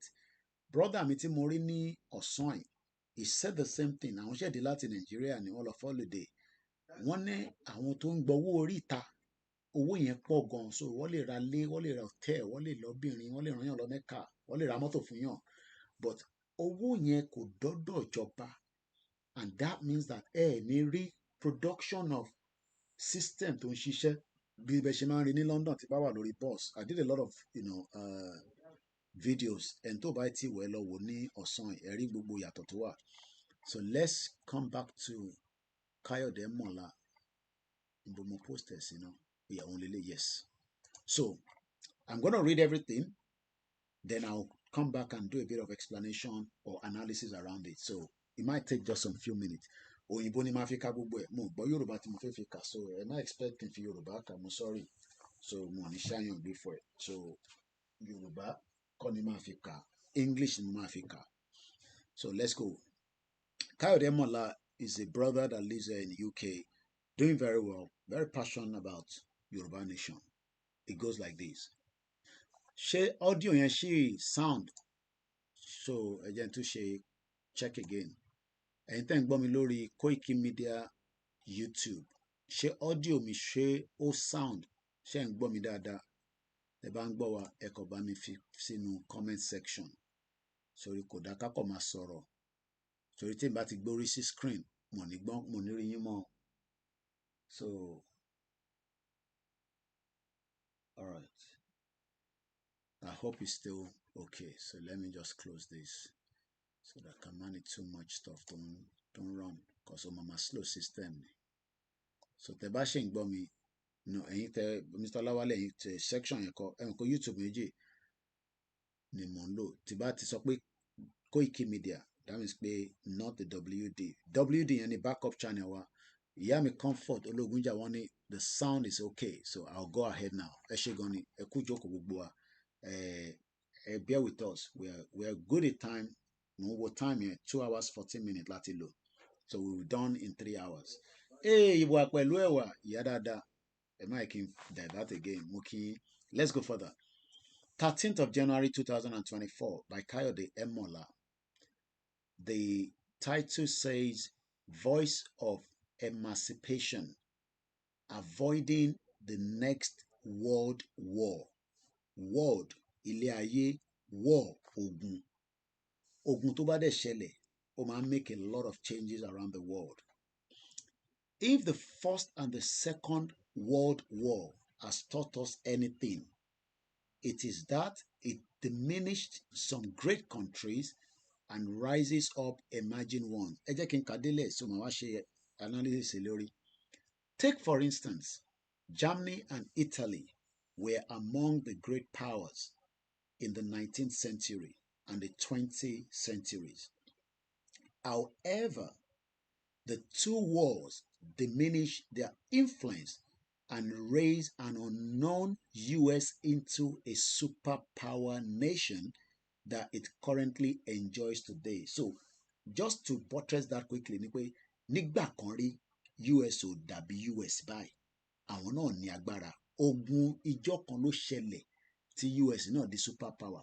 Àdúrà tèmi ni pé kógun tẹ̀ ṣẹlẹ̀ kí Nàìjíríà kó pín kí superpower míì náà tún dìde tó jẹ́ ọmọ Yorùbá. Ẹ ṣàmì sí. Let's go further. The UK itself that controls nearly UK ní agbára tó pọ̀ gan. Àti ṣe program yẹn àti sọ̀rọ̀ lé lórí 200 years ni wọ́n fi ń control oríṣiríṣi ìlú kí gbogbo ẹ̀ tó bọ́ mọ́ wọn lọ́wọ́. Nàìjíríà máa bọ́ mọ́ wọn lọ́wọ́ bọ́fẹ́ bọ́kọ̀, by peace or by war. Ìkànnì méjèèjì ni. The UK that controlled nearly a third of the world in the 20th century was not also spared. The onslaught of decimation during these wars, Ogun ni war, W-A-R, war, Ogun, kò ń ṣe world. World is W-O-R-L-D. ìyẹn ni gbogbo àgbáyé tí bá ti ń sọ pé war ẹ má mix òyìnbó yẹn papọ̀ màá tún bẹ̀yẹn kà lẹ́ǹkan sí. The UK that controlled nearly a third of the world in the 20th century was not spared. The onslaught of the dissemination during these wars. This is the reason why diplomacy is always preferred to warring. However, mo ń pariwo lójoojúmọ́ ẹni mo ń parọ́ ẹni mo ń jókòó sí London. When diplomacy fails, war becomes inevitable. Tẹ́ ẹ̀ bá ti resolve gbogbo problem tẹ́ ẹ̀ ń face diplomacy ẹ lọ prepare fógun. Ẹ níbọn ẹ níbọn ẹ ládàá ẹ ládàá tó bá ti dé òde náà nìyẹn. Wọ́n ń jagun lọ́wọ́lọ́wọ́ ogun ti wà lọ́wọ́ tó ń lọ lọ́wọ́ báyìí nísìn. Màá túbọ̀ yẹn kà. When ìbẹ̀rẹ̀ ogun la mọ̀ gbogbo yẹn story for the god láyé àtijọ́ nìyẹn. Ogun nísìn mò ń rí lórí tẹlifíṣàn bó ṣe ń bomb. Kódà missile guide wọ́n máa ń ṣó ẹ̀ fún mi mò ń rí lórí Twitter mò ń rí lórí ojoojúmọ́ Sky News ojoojúmọ́ ló ń ṣó ogun Al Jazeera Vantage èmi ò tí ì ní resources yẹn láti máa ṣó yín ní ogun yẹn ni ogun ń lọ lójoojúmọ́ so kíyàn kan máa sọ fún mi pé ìgbà ẹ̀rọ ogun la mọ̀ àmọ̀ parí ẹ̀ gbà tí diplomacy bá ti fail ogun ló máa ṣẹlẹ̀ tí a bá ti ṣe ọ̀rọ̀ Nàìjíríà kó jẹ́ kí diplomacy wà pẹ̀lú àwa tá à ń béèrè fún self determination ogun ló máa gbẹ̀yìn ẹ̀ àṣírí mo gé fún yín. This is the reason why our world is now in a more precarious state now. With the breakdown of international relationship between the West and Russia, Russia àti West wọ́n wà loghead nísìn àsìkò tí a lè máa gbàdúrà pé kí àárín wọn kó má dán mọ́rán tí Nàìjíríà máa fi pín because tíjà bá bẹ̀rẹ̀ lénìí ní Nàìjíríà Russia ò ní ever back America àti UK tíjà bá bẹ̀rẹ̀ ẹ̀jẹ̀ ń bọ́ glasses mi tíjà bá bẹ̀rẹ̀ báyìí ní Nàìjíríà wàláì tàláì Russia ò ní back UK kódà wọn a máa veto wọn ní United Nations ni ẹ lọ́wọ́ tó ń lọ ní UN lọ́wọ́lọ́wọ́ nísìn wọ́n jọ ń veto ara wọn ni agbára ń fi agbára kanra bó ṣe máa rí nìyẹn so má gbàdúrà pé ká má rogun àní ká gbàdúrà kí gbogbo ẹ̀ kó dàrú nílé ayé lọ́hùn kó fọ́tì Nàìjíríà náà sí wẹ́wẹ́ ẹja continue. The reason why our world is now more precarious state now with the breakdown of international relations between the West and the Russia and the ongoing war between Israel and Palestine, there is only a fine line before and all out of war breaks out in the world. In tó ń tà láti ṣàlàyé mẹ́rin pé ìwọ̀nba kékeré ló kù nísìn tí gbogbo ẹ̀ máa laná. UK ti lọ tọwọ́ bọ ṣọ̀bọ̀lọ̀ àti Amẹ́ríkà. Ẹ lọ wọ àwọn Yemeni lánàá àwọn Houthis over 2 million plus ló bọ́ sójú títì lánàá pé àwọn máa fi ara wọn sílẹ̀ fún anything ẹni máa kú ẹni máa yè òun lọ̀rọ̀ tó wà nílẹ̀ ẹni máa kú ẹni máa yè ni 22,000 people have died in Palestine àwọn ọmọ kí gbogbo wa láàrin à ń ṣe bẹ́ẹ̀ tó rí èmi náà mójú kúrò ìwọ náà mójú kúrò àwọn tó kú yẹn ọ̀rọ̀ pé àwọn pé Jésù nú wọn wọ́n ń pàná bì náà nígbà tí bọ́ǹbù bá wọnú ilé níbi tíyàn ti ń sùn tó ṣe gbàgà tó blow rid off over 22,000 people have died in Palestine ẹ máa sọ fún mi pé Ọlọ́run ìjà rogun ẹ fẹ́ rogun ẹ dẹ̀ fi ṣe diplomacy ìrọ̀lẹ́ nípa fúnra yín ogun máa wọlé ẹ fẹ́ bá kọ my mom doesn't like me saying this but it's a fact but ẹ nífẹ̀ẹ́ ìyá mi gan so let's go further. Bomokade. There is only a fine line. Think about in the fine line. Tètè amende before an all-out war breaks out in the world. If that happens, then there will be one beneficiary. Àwọn kan ló máa jàǹfààní ẹ̀. Your guess is as good as mine. Àwọn tó ń tàbọn ní gbogbo àgbáyé kò ní ní rí búrẹ́dì ra ìbọn ló máa pọ̀ ní gbogbo àgbáyé. They will continue to produce. Ibi táwọn kan ti fi make owó nìyẹn. And that's why àtọ̀sẹ̀ wọn sọ pé ogun ò ń ṣe nǹkan tó dáa. Let's go further. Mo kàn fẹ́ ka ilé fún wa torí pé kò ń ṣe gbogbo ala máa ríro átíkù báyìí. Màá túnka again even though pé ó yẹ kí n kà straight ni without explanation but bí ṣe ń kà mo gbọ́dọ̀ máa ṣe ìṣàlàyé kékeré because ẹlòmíì akọ́ máa gbọ́ ni kò ní ní understanding kan tá à ń kà pé lecture room dẹ̀ ní bíbá lecturer dẹ̀ láti ṣe sùúrù fún student because student ní ẹ̀ẹ́dá kankan mọ̀ ẹ̀yà fẹ́ Yorùbá nation orí social media yàrá máa kárò ilé lójoojúmọ́ ẹ wá jẹ́ kí irú brain tiwa báyìí àwa brain mi ṣiṣẹ́ beyond ní tó yẹ kó máa ṣiṣẹ́ let's go further mo ń bọ̀ màá sì tún kà tí mo ní ṣe explanation kankan mọ́ with our own situation in Yoruba land farabalẹ̀ kó gbọ́ bí báyìí with our own situation in Yoruba land the only thing we can do is to observe event and be ready to act quickly and decisively.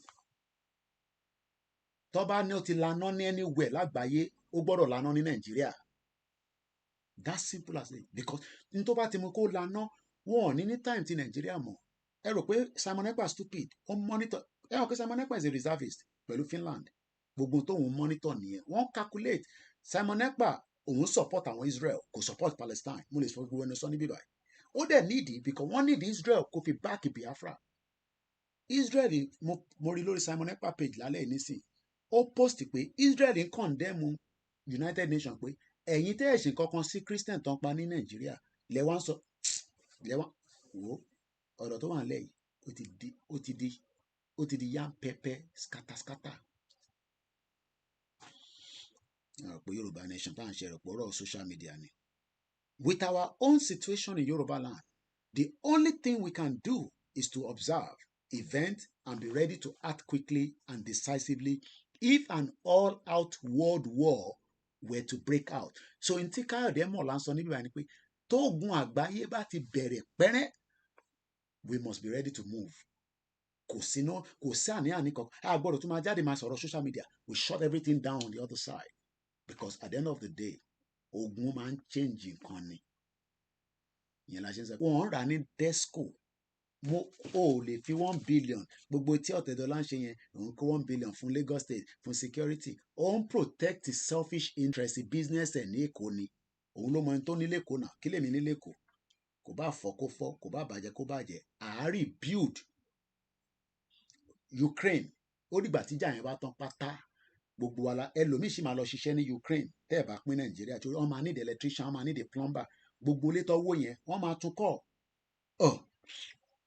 ẹ̀yẹn máa wòran ìbí yẹn lọ ṣe freeze gbogbo owó Russia tó wà níta Russia jẹ́ ìlú kan tó ní ẹ̀mí ni ó yẹ kí Russia ti collapse ni owó Russia àti America gbẹ́sẹ̀ lé lọ́wọ́ báyìí wọ́n ní owó yẹn làwọn máa fi rebuild Ukraine padà Russia dẹ̀ sọ fún wọn pé kẹ́ tó rebuild Ukraine òun á damage gbogbo ẹ̀ délẹ̀ kí lẹ rò pé Israel náà ṣe ní Palestine wọ́n fẹ́ flatten gbogbo ẹ̀ délẹ̀ ni tó bá wá flatten ẹ̀ délẹ̀ àwọn kan lọ́tún máa wá kó lọ síbẹ̀ kó wá rebuild ẹ̀ ẹ̀yin ò mọ bó ṣe ń lọ ẹ rò pọ́dọ̀ onípàgárà lẹ ti ń wo program ni koikimedia ló ń pe bíbà máa ṣí ẹ̀mí yín kúrò lára Nàìjíríà wàá máa gbọ́ Nàìjíríà bá inú àmà bí ẹ tó ń sókè with our own situation ń tukà lẹ́ẹ̀kan sí mo kí ẹja kolúṣọlá ẹ̀gbọ́n mi ṣé gbogbo ẹ ti ń dán mọ́rán pẹ̀lú ọmọ wa Ọlọ́run jẹ́ kó tètè rí bí kan wọ̀ with our own Yoruba land situation the only thing tá lè ṣe òun ni pé káwa máa wò ká dẹ̀ máa rẹ́dì ká dẹ̀ gbáradì nítorí pé tí ogun àgbáyé bá ti break out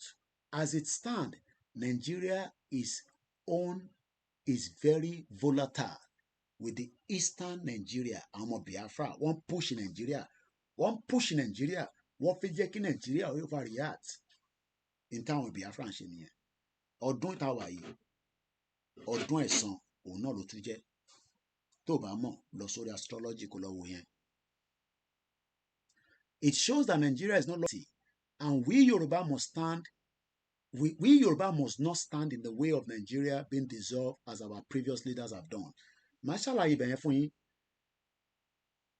kò ń ṣe kó di ọdún méjì ìgbà tó máa ṣẹlẹ̀ mo ò tí mọ̀ mo kàn bọ̀ ogun ti ń lọ lọ́wọ́lọ́wọ́ báyìí káwa kan wá dìde àwọn ọmọ àlè Yorùbá kan káwa máa ní àìtífẹ́ pín nísìnyí o gbogbo mistake táwọn Awólọ́wọ̀ ṣe yẹn àwọn gbọ́dọ̀ ṣe irú ẹ̀ mọ́ nísìn táwọn ọmọ Ìgbò bá ti gbàṣẹ fún Tinubu tó fọ orí ẹ̀ má gbọ́n tó ṣe gbogbo ẹ̀ fún káwa máa sọ pé ó ti yá à ń lọlé Tinubu ló kó rẹ̀ lọ tó ní ìdíbẹ̀bẹ̀rẹ̀ kò sì díbẹ̀bẹ̀rẹ̀ ilẹ̀kẹ̀ ti já báyìí nísìn ó ti já sí gbogbo títì everywhere bàbá kan lọ́nà kidnap ọmọ ẹ̀ wọ́n ti pọ̀ ọmọ ẹ̀ lẹ́ni nísìn 60 million wọ́n ti rí so màá tún bẹ̀yẹ kà if the war no, n fẹ́ kà bẹ́ẹ̀ mọ́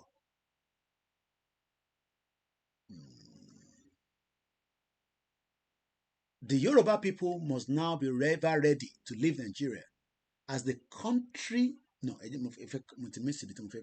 as it stand bó ṣe dúró lẹ́ni Nigeria its own is very volatile tó bá sọ pé nǹkan wà volatile that means pé ó hot Boko Haram ṣe tiẹ̀ Igbo fẹ́ ṣe tiẹ̀ wọ́n fẹ́ gbẹ̀kọ́ wọ́n fi òkè gbogbo ẹ̀ náà mo ti gbọ́ but it is volatile especially nílẹ̀ Igbo it is a no-go area tó bá bí ẹ̀dá ìwọ ṣeré lọ níjọ́ Monday kò sọ pé oní gọ́vnà ní dẹ́ẹ̀ tó ní kò máa bọ̀ níjọ́ Monday ṣeré lọ sílẹ̀ Igbo níjọ́ Monday wọ́n ní sit at home náà ni àwọn àti gọ́vnà wọn lọ́jọ́ ń ta síra wọn gọ́vnà gan sit at home if not Abuja ló ti máa operate they are not joking especially Nnamdi Kanu ṣì wà nínú custody owó weapon làwọn Biafra ń rà nísìn ẹ lọ gbọ́ Simon Ekpa kò sọ program kò ṣe program kankan mọ́ a ní kẹ́ dáwó ká fi ra weapon lòun sọ̀rọ̀ rí lójoojúmọ́ nísìn torí ó mọ̀ pé àwọn máa jáde lẹ́ni ẹni máa kó ẹni máa yé ni but àwọn ò fẹ́ jà ẹ mọ̀ pé ọ̀lẹ la wa ibẹ̀ tí ni mo ti dẹnu títí lórí social media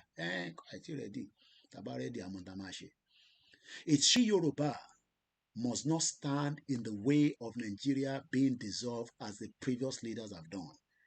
The Yoruba people must now be ever ready to leave Nigeria as the country may snap at any time, leaving countless of innocent lives stranded at the moment's notice. Kilamawashi, we must not let our guard down, as this is the time to prepare for the inevitable should the unexpected happen. Toguma Bele, agbọ́dọ̀ lè protect not the city, gbogbo àwọn tó wà ní gbèríko gbé, because wàá pàṣẹ gèsè anybody lára ní gbogbo bẹ́yẹn. We must be ready to defend and protect those areas, especially gbogbo àwọn gbèríko border torí gbogbo bẹ́yẹn wàá wipe everybody dànù ni wàá pa wọ́n bí òkú á sùn lọ bí ṣégè ntí gbòòwò ń try láti avoid ni ẹ pé kọ́ má pa wá tán la ṣe ń tètè pariwo nísìn ẹni irọ́ là ń pa ọmọ kan ló ti pa lẹ́nìí nísìn nílọrin. Let's go further. I know a lot of people are very concerned that the self-determination struggle seems quiet.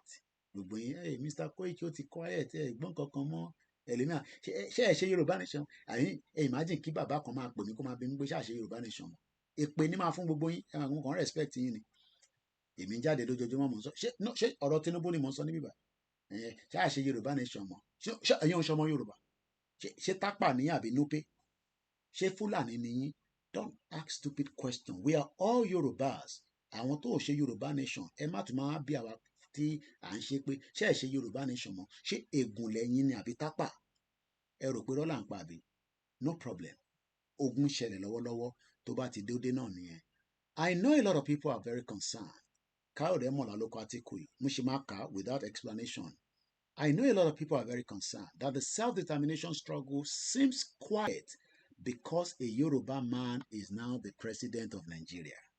What I can say is that this is the best time to begin a lot of strategic work to make sure that we are not in any way disadvantaged. We must be ready to defend most of our people who are not able to defend themselves, either financially or otherwise. We should begin to organize ourselves into small and large formations, ensuring that everyone is rich, no matter where they are, and that we have the numeric strength to protect our territorial integrity. We may look at the war between Israel and Hamas as a distance away, but pẹ̀lú àwọn Houthis tó ń join lọ́wọ́lọ́wọ́ in the Hezbollah on the wings that are watching, Iran are ever ready to supply weapons. Then there is every reason that this may just be the beginning of a much wider conflict than initially thought. The war is becoming much more expanding. With the US and the coalition of Operation Prosperity guiding striking Houthi targets in Yemen in the last 2 days, the stakes are very high. Èmi ò ní sọ ní ibi bá fún yín. èmi follow wọn back to back. jáde wọ́n kọ́ l'Arabic and translate ẹ̀ láti lè mọ kí ni wọ́n ń sọ. Wọ́n ń deliver message padà fún America. Houthi náà máa respond. Wọ́n lè má wà powerful to America, but wá dá damage burúkú sílẹ̀ ní gbogbo region yẹn. World War III ó súnmọ́ bọ̀. Máa sùn kó ní Kóìkì irọ́ ló ń pa. Tó bá dé òde náà labroad àtẹ̀ tó wà láfíríkà gbogbo wa la máa jẹ breakfast. Ó kù díẹ̀ ni.